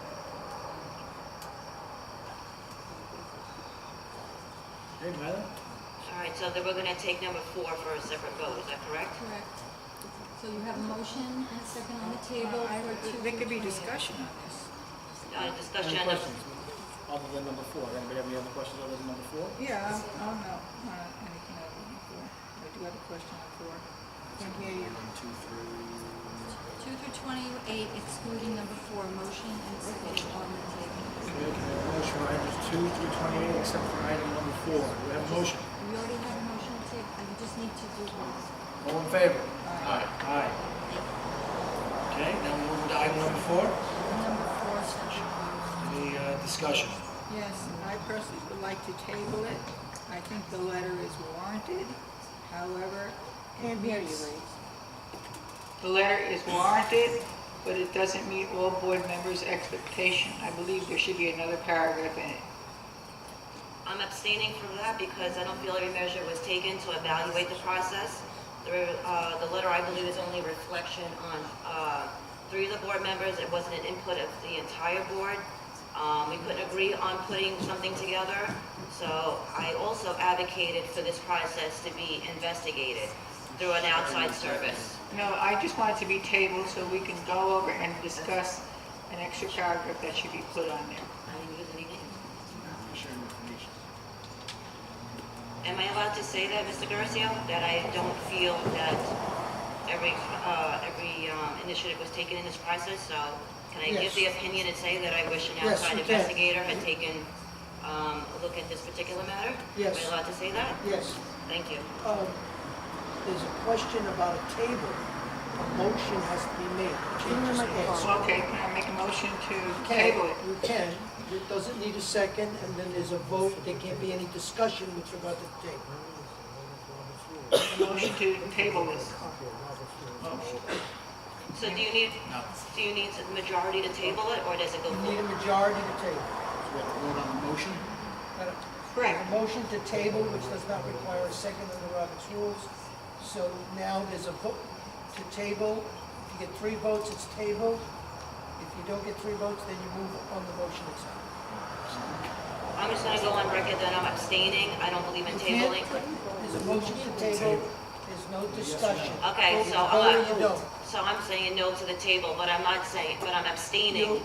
Just the table. First you have the yeas. She said then no, the I say nays, no. And then the abstain. Okay, I'm saying no to the table. No. No. Okay, so we're not tabling it. You have to do a motion and a second to vote. Now you can have discussion on the main motion. I just want to go on record that I believe an investigation by an outside company should have taken care of this situation, so I'm going to abstain. I don't agree with the letter, I don't agree with the verbiage of the letter, and I don't think it accurately accounts of what happened. And I will second that. What do you mean you second this? I'll second what she had to say rather than having to go to say the same thing myself. She's abstaining also. Let's vote then. Voting on number 4. It's personnel. Let's vote. I vote yes. Let's get into a motion. Motion? Motion to vote on. Motion. Second. All in favor? Aye. No, it's not an aye, it's a 3 and a 2. It's a 3 votes 3 yes, ayes and 2 nays then? 2 abstain. 2 abstain. No, I said nay. One abstention, Three one yeas and nay. abstain. Motion carries. Motion carries. Okay. Now we're moving on to reports, correct? Correct? All right, reports. Ms. Adams. So it's been a very busy summer, and I'm very proud of the coalition and the work that we're doing with the community. It was something that was sorely needed, and I know that Take the other microphone. we brought, you can't hear me? No, well. Can you hear me now? They can. So we've had 2 meetings of the coalition. Actually, we've had 3. That's on. We've had 3 meetings of the coalition. Mr. Ray Carta is currently the interim president. We have members of the community. We have members of our YFS staff. We have members of our teaching staff. We have administrative members, and we have members of the community of the anti-drug task force that have been part of this coalition, and it is really nice to see the community come together and rally around this in order to help save our children. Mrs. Kennedy spoke before about the video that was shown earlier this year, well, actually last school year, and not only are we bringing the video back, but we are actually bringing Dr. Dewey himself back for Superintendent's Conference Day, because we think it was that important that all of our constituents have the opportunity to see that. So all of our teachers who are not math teachers K through 5 will be involved in that training, as well as training on stress and the young adult mind. So it's a really exciting opening that will happen next week on September 1st. We have begun a relationship with Teachers Federal Credit Union through Brian Frank, who is our Director of Social Studies and Business. But it was precipitated by Dr. Gail Colden, because she wanted to bring things that have been coming out of the steering committee, which one of the things that came out of the steering committee and the graduate profile committee was financial and fiscal awareness for all of our students as they leave the district. So she reached out to Teachers Federal Credit Union, and there will be a pilot banking program begun at Boston Elementary School this year. And if it is successful, we will roll that out into other avenues. Teachers Federal Credit Union will partner with us in our business academy and also our business council. We are beginning our 2nd annual New Teacher Academy. It's going to be inclusive of both of our first-year teachers and our second-year teachers. First-year teachers will be working with myself and Elise Salvaggio, who is our new teacher mentor, who we're excited to partner with. We will be working on lesson design and building the capacity of our new teachers in our first year, and our second-year folks and our first-year folks will get CPI training, which is conflict prevention and intervention training, which Mrs. Manzi has been doing an amazing job this summer. She actually delivered instruction to over 150 teachers and TAs in the district for conflict prevention, and she will be doing that training as well with our brand new teachers, which is really very exciting. Also on Superintendent's Conference Day, we will be having our math training, K through 5, will be rolling out, which is another exciting event that's happening on that day. And that's really what's going on right now. Thank you, Ms. Adams.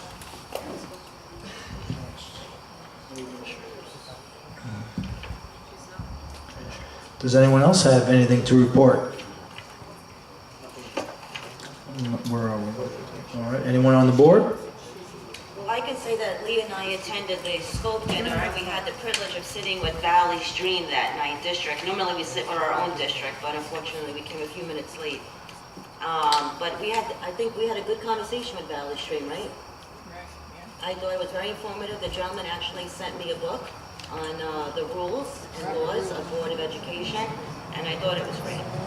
How much was the cost to attend that night, Andrea, if you didn't show up? Whatever $70? I have no problem reimbursing the district for the money. Seriously, why not? I was on vacation with my family. This is a joke. Why did you, I didn't single you out, I did. You didn't have to. Really? I'll give you the money too. No, that's okay, I don't need it to be hard.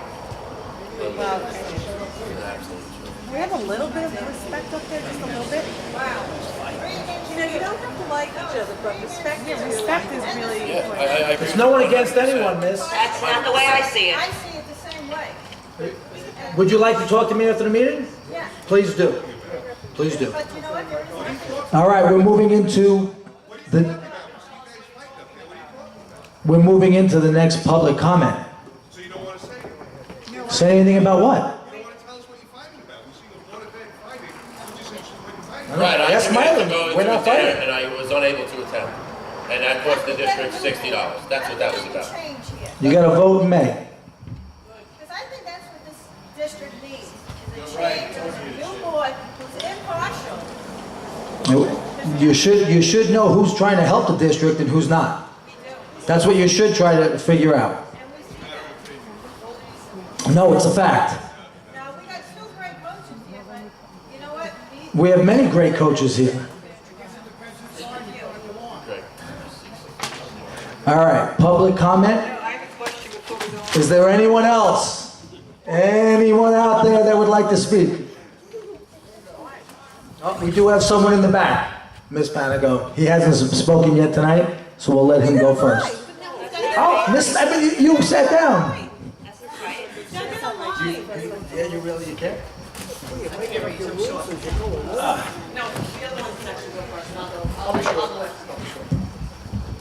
Hi, Mr. President. My name is Brian McMurray. I'm a 21-year veteran of the Suffolk County Police Department. So first off, I'd like to offer my services to the district. I'm in Highway Patrol. I do stop DUI enforcement. I'm a standardized field sobriety instructor. I'm a drug recognition expert. So around prom time, if you do need my services, I have a 1-hour PowerPoint on distracted driving. You can talk about drunk driving. I'm an expert in that field. And how many of our schools are moving over, districts are moving over to St. Proms and doing the busing? I have no idea. I strictly do DWI enforcement at night, but I am offering you my services, my volunteerism. 27 years ago, I was part of this district. I now live in Patchogue, but my heart is always here, bleeding T-bird red. I come to you today, 27 years ago, I stood on a pitcher's mound for Coach Ambrosini at a state championship. And even before that, halfway through the season, he came to me and he told me he needed me. He needed me to step up and be the player that he knew I was. He took that out of me. From then on, I was spot on. In a playoff game, up 12-0 in the third inning, he came to me and he said, Brian, I need you tomorrow. Can you pitch tomorrow if I take you out right now? I think your team can take care of the rest of this game, and I want to see you tomorrow. I said, no problem, Coach. I can pitch tomorrow. I pitched a 4-3 win in 7 innings. We went to the Long Island Championship game. I got ready to pitch that game. It was raining. We delayed it another day. Coach Ambrosini has been nothing but a stand-up guy. He's been nothing but a father to all of his players, me in particular. I had no direction at the end of my high school career. At the state championship, he came to my room, asked me if I wanted to go to college. In my mind, I was not going to college because I didn't want to be a burden on my father. He said, I'll give you a half, Coach DeViti from Dowling will give you a half scholarship if you want to go there. I said, let me call my father. My father was ecstatic that I was going to go to college. It's because of that man, Mr. Ambrosini, that I went to college. I became a Suffolk County police officer. I wear my heart on my sleeve. To this day, what I do is work in a team setting. I work with 9 police officers and a sergeant, and all we do is DUI enforcement. My team is responsible for 20% of the DUI arrests in Suffolk County. That's about 700 DUI arrests a year that we make in this county for drunk driving. I only say that because in a team setting, it's all about the team. and Coach Ambrosini has given nothing but himself to the team, this school district, for over 30-something years. This is a no-brainer decision for this board to make this decision.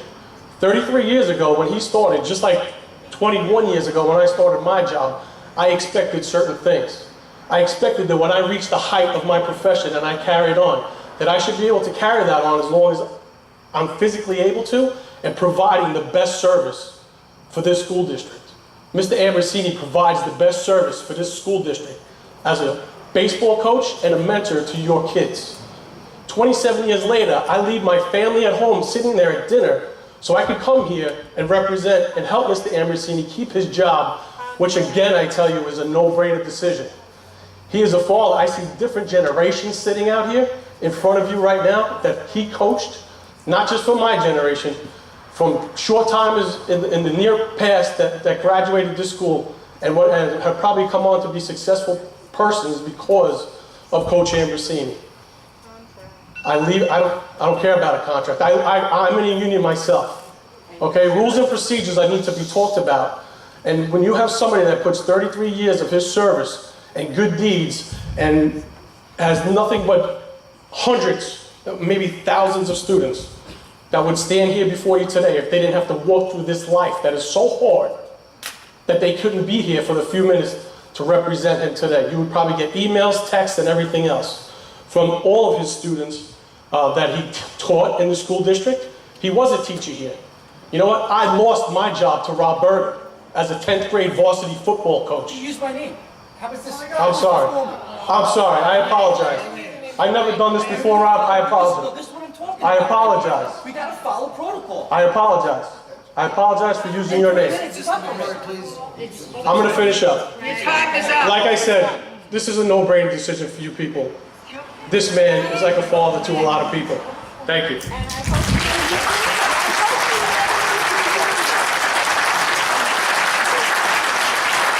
As a parent, I have no children in sports whatsoever. None of my kids are in sports in this school. Actually, I only have one child in this school right now. She is not involved in sports. I was here for the meeting with the cheerleaders. With a child that has no kids in sports, I'm amazed at the rumors and the slander and the BS, frankly, that I've heard, and I'm not even a part of this. When you did this with the cheerleaders, there was no discussion. The teacher got the job, it was the contract. If you don't like the contract, renegotiate it next time. You don't like the policy, rewrite the policy. But right now, the appearance is nepotism and cronyism instead of following the rules. We have to follow the rules. And I have no dog, no horse in this pony race, whatever you want to call it, whatever that saying is. I have nothing to do with it. All I think that we should do is the right thing and follow the rules and be consistent. The inconsistencies reeks of cronyism and nepotism. I don't know either man personally. I have no horse in this race. So for me, it's about following the rules. And I said that many times. If one of these coaches was such a horrible coach, why wasn't he fired then? Right now, there is no coach. There is no coach, according to you guys, there is no coach, so you can't fire anyone. So you hire the one that is supposed to get the position according to the CBA contract, and if he sucks, then you fire him. Bottom line. If he's horrible and he calls the kids names, then you fire him. That's the bottom line. You have to do things the right way. Anyway, that's all I wanted to say on that because really, we have to get down to the business of the meeting. Tonight, this meeting has been like a circus. I really should have brought popcorn. Usually, Mr. Almirando, if I say a name that I'm not supposed to name, you cut me right off. Tonight, you kind of let everything slip and slide and not say the name, so I was a little disappointed in that, I have to say. I talked about the outside groups, but let's get down to the actual business. I have 27 questions that I posed online. Tonight, I got 4 more of them out, so that means 17 out of the 27 questions have been answered. The document is online. These are questions that have been posted not by just myself, but other people. Some of the questions were percentage of the Regents exams being reduced or eliminated entirely. The sewers that will affect Cherokee, Slocum, and all the children that go to the RMS and the high school during the construction phase. These questions and many more remain unanswered. Questions like, what is the total amount of the stipends for the entire district? Why isn't the charters and the bylaws being followed? That was actually answered tonight. So out of the 27 questions online, only 17 have been answered, and this goes back to June. This issue with this coaching thing should have been decided in July, following the rules, so that we could get on to the business of our kids and our pockets. So please, let's just get it done, and let's be respectful up there, because it's really a circus, and I'm really gonna bring a popcorn machine next time. I'll share though. Thank you. I don't have to, it's right here. This is comedy stuff. Can we continue to speak? I'm going to say right off the bat, I don't care what coaches, and I know people think I do, but you know what? I'm here today to discuss information that I have heard in regards to the baseball position. Unfortunately, being a coach in the district, I have heard things that I wish I did not hear. I discussed this information with the superintendent on 2 separate occasions. In April, I was at a friend's house watching a baseball game. The baseball situation was brought up by my friend, and I stated that I didn't want to discuss it. My friend told me there was not much to discuss. The current baseball coach is getting a job. My friend stated that he had the situation taken care of, and that he has a great relationship with the superintendent and the athletic director. My friend received a phone call from the athletic director and put the call on speaker. I told him not to do it, but he still did it. I heard the whole conversation. I heard the athletic director tell my friend that he was taking care of the heat. He was going to take the heat and do what had to be done, if nothing else, worked to fire the JV coach. Several days I later attended a baseball booster club meeting at Connetquot High School. My friend spent 15 minutes attacking the JV baseball coach. He stated that the JV baseball coach would never coach again. He brought up allegations that involved gambling and many other attacks against him. As the rest of the people in the room jumped on the bandwagon with him, I looked at this and I said, this is disgraceful how somebody can pick on somebody and nobody stands up. You throw rocks at people when they're sitting down instead of saying, hey, enough. And a lot of people were in there. And I'll swear on Please. I'll swear on my son in heaven. Speak to me, Mr. Washer. I'll swear on my son in heaven that a lot of you were there, and I'm sure you had to feel a little, distraught and like, wow, what's going on here?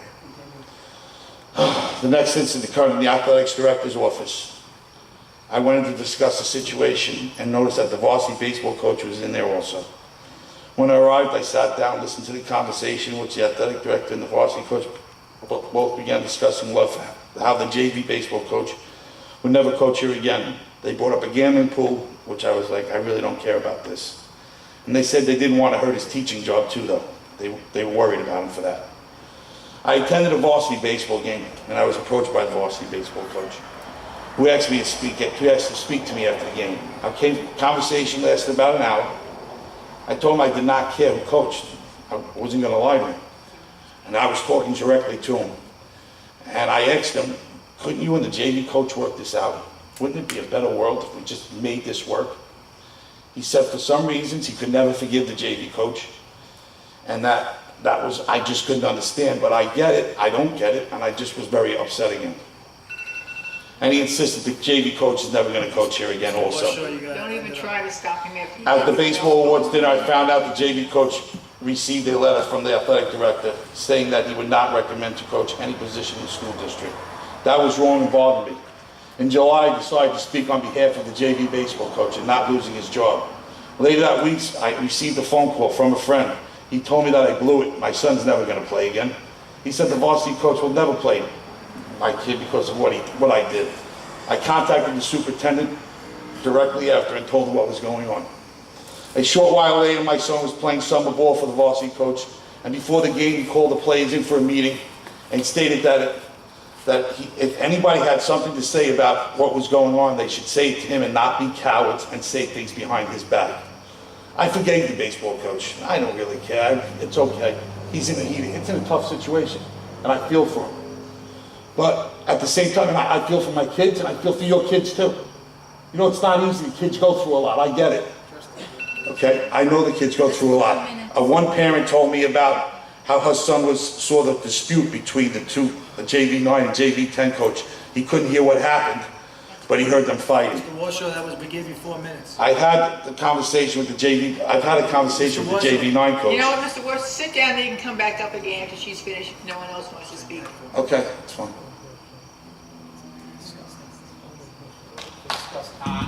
I absolutely love the passion. I love it. I wish it was about $187 million. I wish it was about the gap elimination 3 years ago. Sorry, I'm getting emotional. What are the rules regarding coaching? How are coaches appointed or given a stipend? What is the rule? I'm sorry, I can't hear you. Athletic director hires coaches. The athletic director hires coaches, Recommends coaches. and what is the procedure? They put in applications? Yes. And is there anybody that has precedence? There is ruling in the CBA, yes. There's very strict ruling in the CBA. What is our goal in getting coaches for our students? It's to get the best person. Correct. We need to make sure the rules match our objectives. I don't know if that will always fit. Our current rules will always fit in every case. So you need rules that will fit in every case to get the best person for the job. I have nobody in baseball. That's right. I never say anything about the coaches. I have my kids do whatever. That is my opinion. It's broke. It needs to get fixed. And once you have rules, you've got to stick with them. The best person for the job. That's the objective. Write the rules to meet the objective. The beginning of last year, about a year ago, the Board of Ed was coming up with mission or belief statements. It usually happens in September. The goals, thank you, the goals. I don't remember you guys finalizing those last year. Sure. Are they on the website? They were on the old website. I'm not sure if they got ported over the new website, but they were certainly. And they'll be done again this year? Yes. Okay. Keep in mind, like a belief statement. I believe everybody should do their best, something like that. If you make a decision, if you truly believe that, and we do this with the mission statement for the district, you set beliefs. If you make decisions always based on that belief, without any special circumstances, without any favors, you can always back yourself up. I'm just giving you guys advice, and you don't have to like people you work with, but you do have to work with them. You're not going to like everybody you like. This is an awesome district. We have a lot of administrators with a lot of jobs. The job of the Board of Ed, in my eye, is to make sure the administrators are doing what the administrators are hired and paid for to do. Good luck. You guys have a tough year ahead of you, but please work together. I love the passion, but there's two sides, and we're not two sides. We're not north, we're not south. We're not Coach A, Coach B.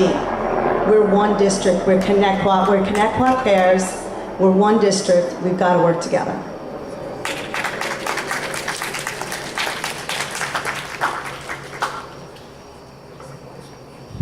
Hello, I'm Michael Rizzatello, and I didn't prepare a speech or anything. I'm kind of just going to wing this, and I hate my voice on the microphone. But there's two sides to this. I played for both coaches, and both do a hell of a job. I graduated 4 years ago. I played 4 years here at Connetquot, and there's two sides, but everybody here is for the same reason. And it's for what's best for the high school kids and the kids throughout the district, as far as their future and growing into an adult. And that man back there, Ambrosini, I wouldn't be the man I am today without that guy.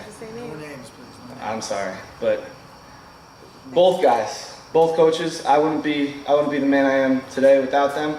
But that man back there, you know, the guy who spoke before, he's a lot older than me. He affected his life, and it's bigger than baseball. It's bigger than baseball. It's bigger than what's on the field. It's bigger than championships.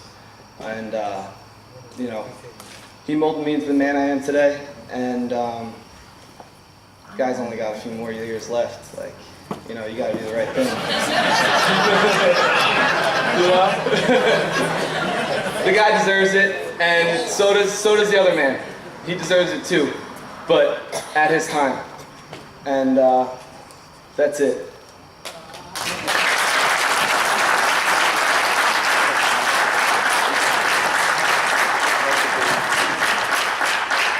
There have been lesser allegations made against me that the district has taken several months to investigate, and in lieu of the recent evidence that I'm sure he will finish, I urge the district to open up an investigation into the allegations that were made, because in my situation, if what he said is true, and I'm sure he's going to validate it, if the athletic director had the meeting with that individual and stated, and it can be proved, that I'll never have a shot at coaching here, I think you need to do your due diligence and investigate as hard as you did for me for allegations that have no merit and have been going around and sitting dormant for the last 4 months. You've heard it. He's going to come up and speak again. You could challenge it. If he could produce evidence that those situations occurred, it is the board's obligation, when we talk about protecting kids, to do the right thing and investigate fully. Thank you.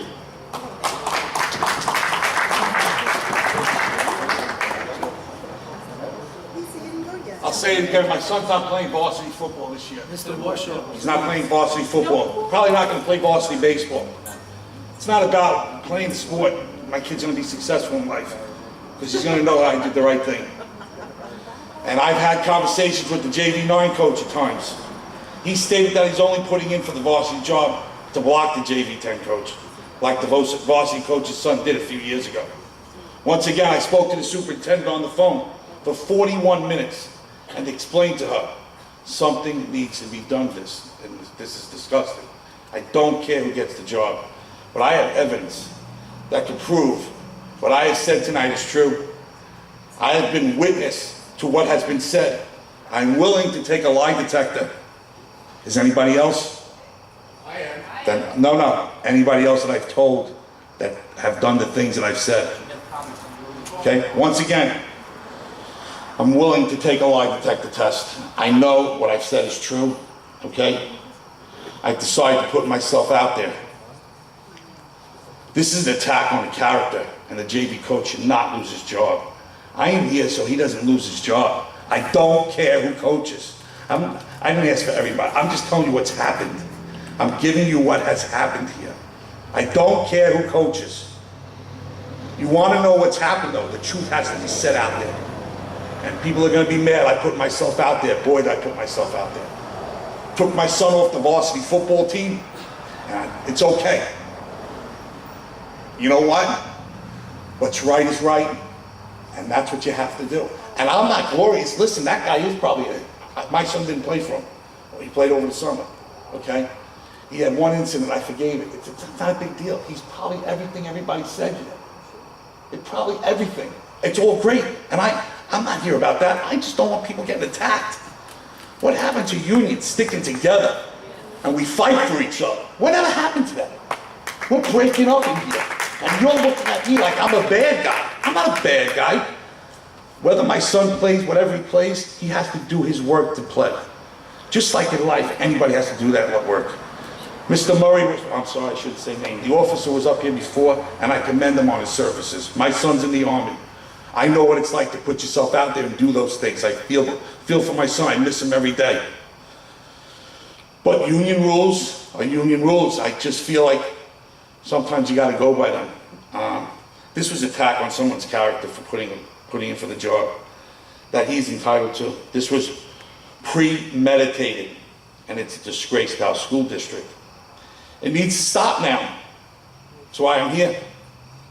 The board has to stop this conspiracy and recognize what is going on and not misuse their power. The board needs to change its thinking. What is right is what is supposed to be done, and I don't know what is right, and I don't really care. But this catastrophe that has happened in this district is disgusting. And I don't know whose fault it is. I'm not blaming anybody. But you guys are our leaders. I'm asking you to get it together. Make it work for us. I don't care what you got to do. And you know what? I can understand that he's like a father to you. Listen, sometimes you got to do things you don't want to do in life. It just happens. And I'm not saying that's what you're going to choose. You can still love the guy. Love is not doing what you... If somebody loves somebody, it's not going out of your way to do something that you know is wrong. Love is love. It's unconditional. You got to know love. I've lost a son. I know love. I know what it's like to miss something. Remember that. Take care of this community. You guys are up here.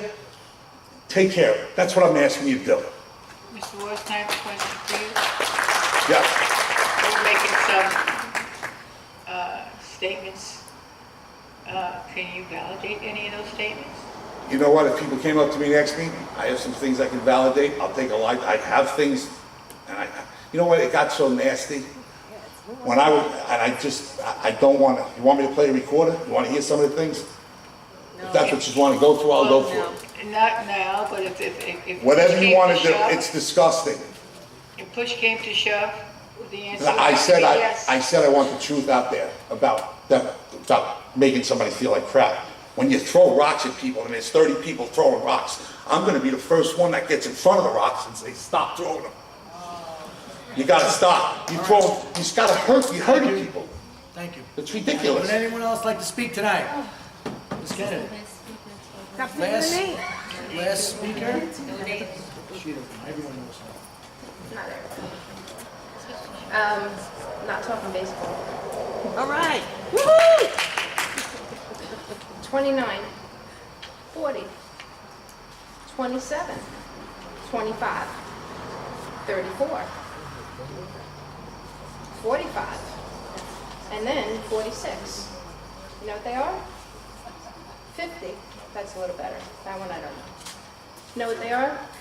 Cut scores for our regions. Very good. Those numbers give you a 65. So 27 gives you a 65 on Algebra 1, Common Core. 25 on Algebra 2 on the Common Core regions. Out of what? 100. Out of 100? 100? No, 85? 80, 85? Either way. Go to the microphone, Lisa. Use the I want to microphone. go to the microphone. Let's see. Algebra 2, Trigonometry, June 2016. The cut score was 45 to get you a 65.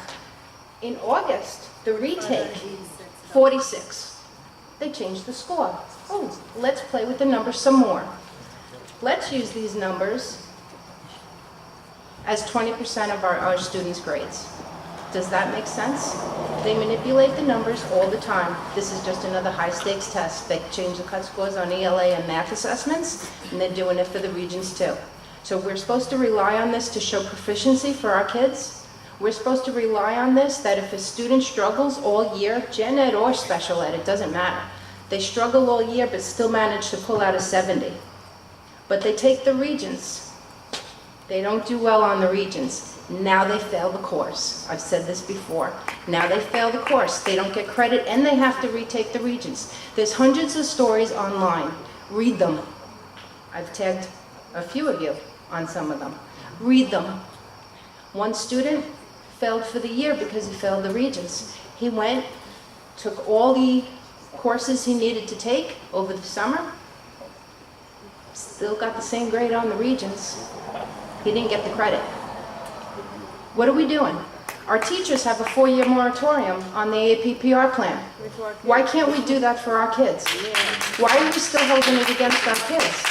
When someday, if New York State Ed and the Board of Regents get their head out of their butts, maybe then I'll have more confidence in what they're doing. Right now, this is nothing. 60, 65, is that really proficient in the course? But let's have it as a 5th quarter grade, 20% of their final average.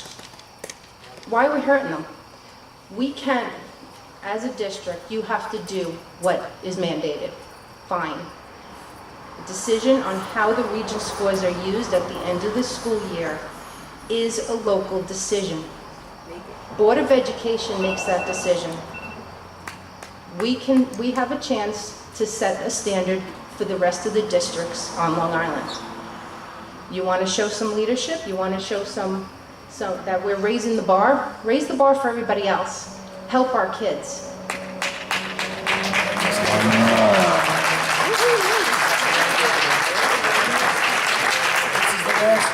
This is the last speaker of the night. No, he's just waiting too.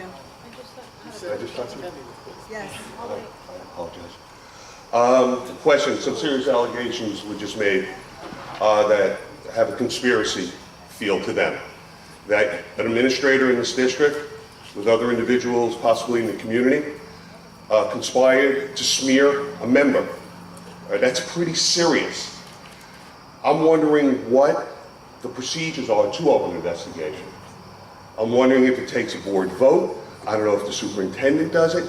What is the process? Because there are serious allegations that have legal ramifications. And there is proof. So can someone tell me what the process is?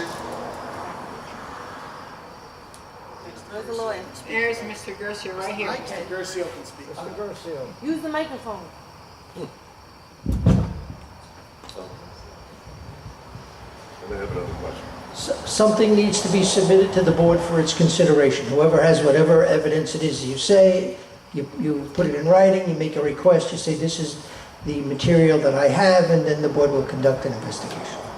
Does the person have a right to speak to the board and let them know? There's no rights. The board decides what it wants with regard to that. Excuse me, can I ask a question, Mr. Garcia?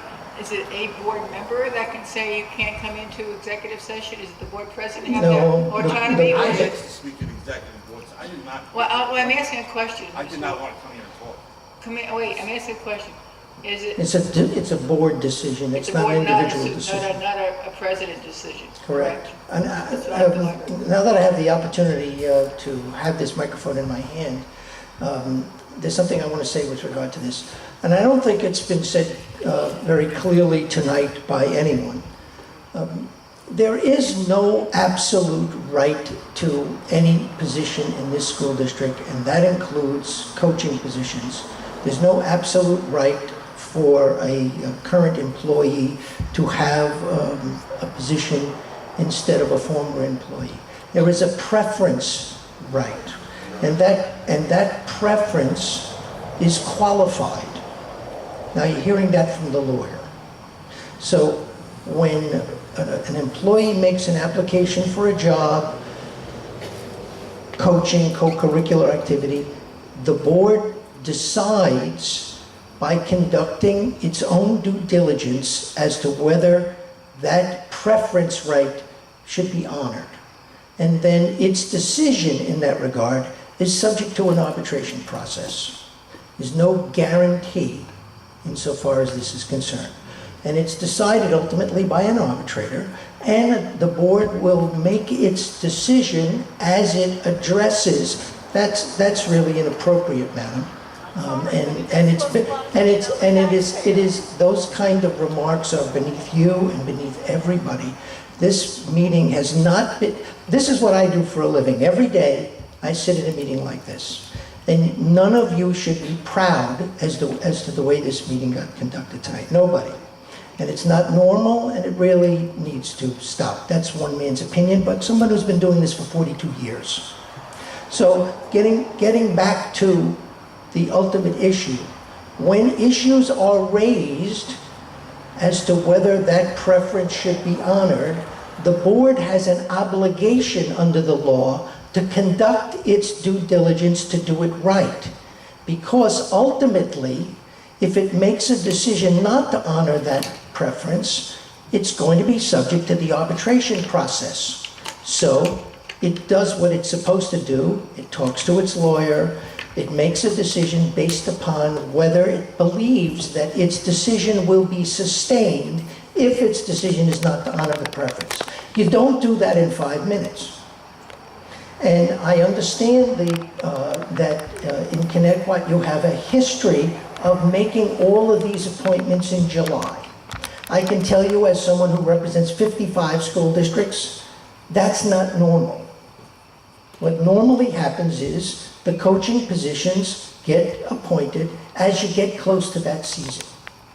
So what I can tell you here, from a lawyer's standpoint, is they are doing what they have to do in order to make a decision that will be sustained by an arbitrator if they make a decision not to make that appointment.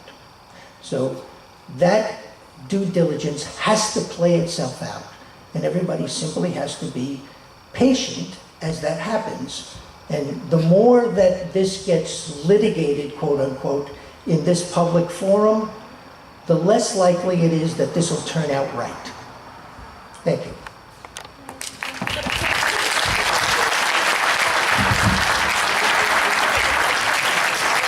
All right, if we have to submit something in order to start an investigation on this, I'd be interested in what the vote's going to be. If especially if it's validated what this gentleman said. I've approached a number of you discussing this situation. 4 or 5 months ago, the association came to you, and we saw this coming. All right, we saw that there was going to be a battle. We saw what happened 3 years ago. I spoke to many of you and I said, it's coming. And the health of the district is not worth a coaching job. And we actually came up with ideas. Mr. Ferrielli, I was kind of surprised when you said, what deal? All right, we came up with ideas that if we can work them out legally, all right, we were willing to negotiate. So Mr. Ambrosini can stay. He can get his 600 wins. We can all be proud of him, including the association. That's what we offered. Because we didn't want this. And you know what we were told? You don't even, obviously, from what you said, I can only say that you didn't know about, that we came to you, and we were told no, that the superintendent said no, right off the bat. And I was told that it was brought to the Board of Education. And if that's not the case, that's wrong. And if you want to wonder why we think a conspiracy is going on, we bring something to negotiate a deal. So everybody's happy, it doesn't rip. I know people like that, I work with some of these people. And now we're not even making eye contact with each other, all over this. All right, this has to be remedied. Mr. Berger, I think, came up with a great idea. It's up to Mr. Berger. I don't think he minds. Like Mr. Berger said, that we sit down and we try to work this out. Because it's going to be a no-win situation if this goes away. Keeps going the way it's going. Thank you.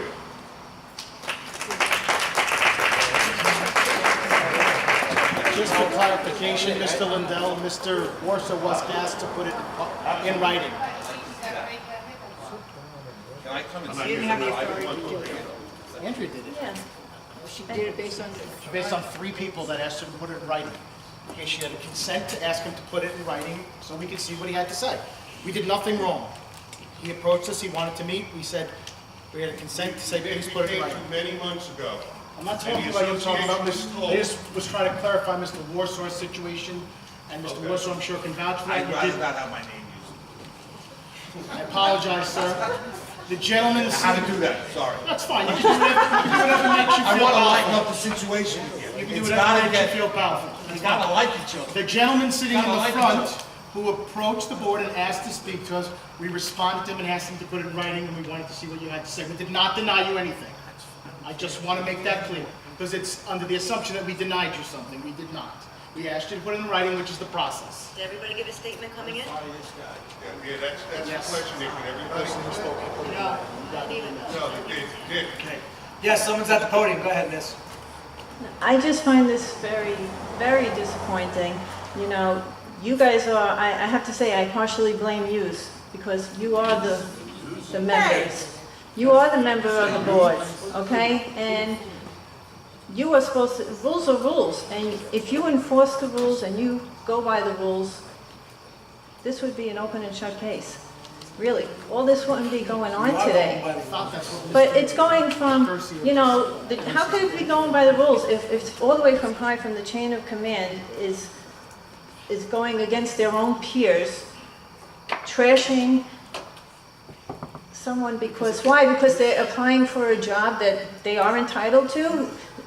I mean, he's been in this district for a very long time. He's taught in the school district. He's been a football coach, a baseball coach. He's got a great rapport with the students. Why can't he put in for this job without being trashed? Exactly. This shouldn't be going on right here today. It really shouldn't. But if you guys went by the rules, it would be your decision and the That's what our rules. lawyer just told you. We are following our lawyer's advice and doing what we have to do to investigate. the Right, situation. but how do you follow rules when half of you are all in cahoots and the board of directors? Stuff like that is what spreads all this stuff. Listen, if the athletic director is trashing, he's supposed to be impartial, you're supposed to be impartial, there's other colleagues that...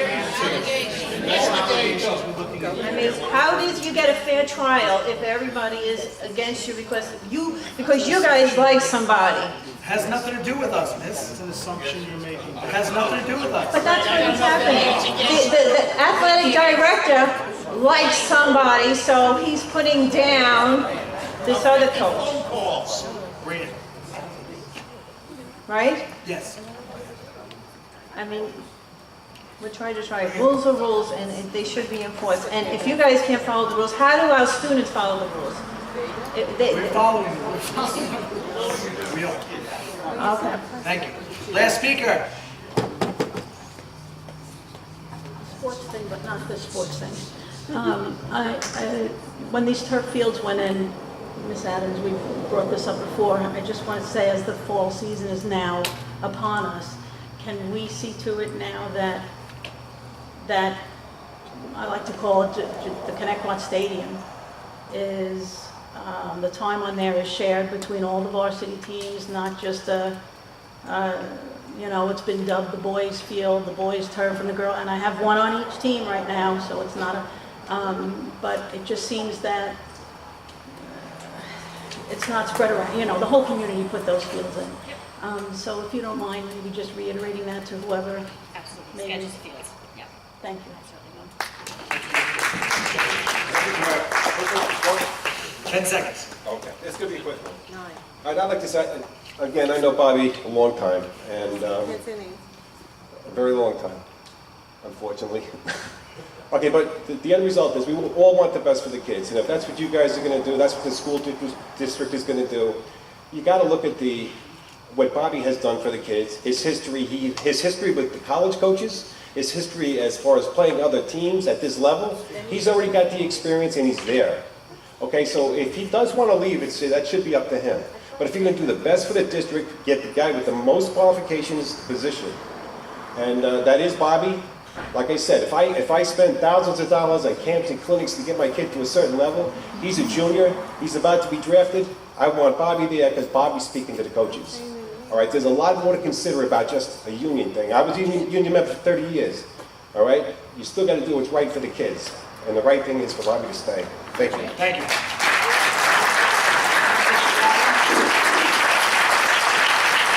When we found out that different groups were not paying at the beginning of the season,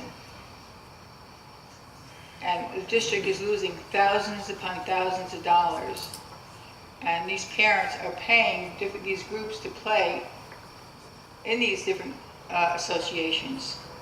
So then, plus they're paying taxes, and we're not getting the right money, and it's not. And I'll say the director is not providing the right paperwork based on policy and regulation.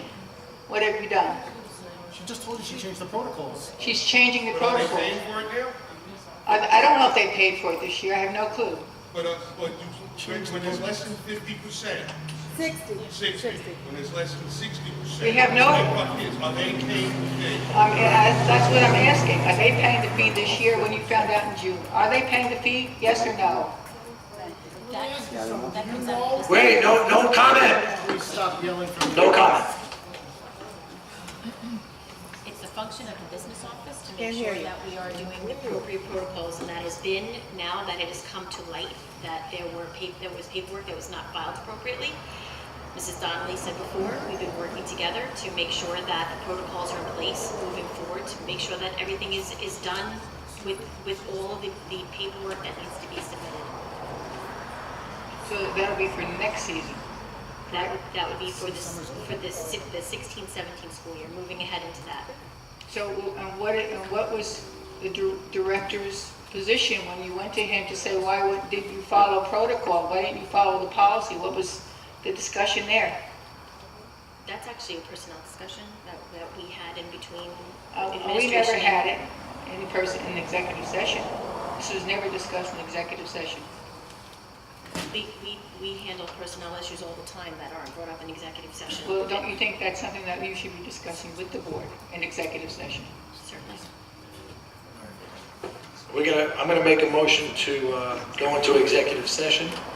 Motion for the Board of Education to move into executive session in accordance with Open Meeting Law 105E, negotiations pursuant to the Taylor Law, 105F, employment history, appointment, discipline, suspension of a particular person, confidential and exempt from open meetings law, to seek the advice of the board's attorney. Can I have a motion, please? Second? All in favor? Aye. Thank you, everyone, for coming out tonight.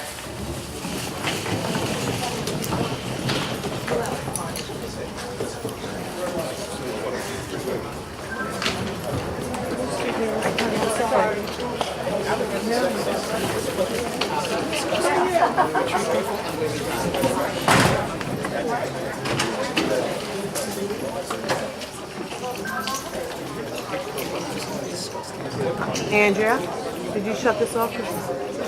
I gotta unplug.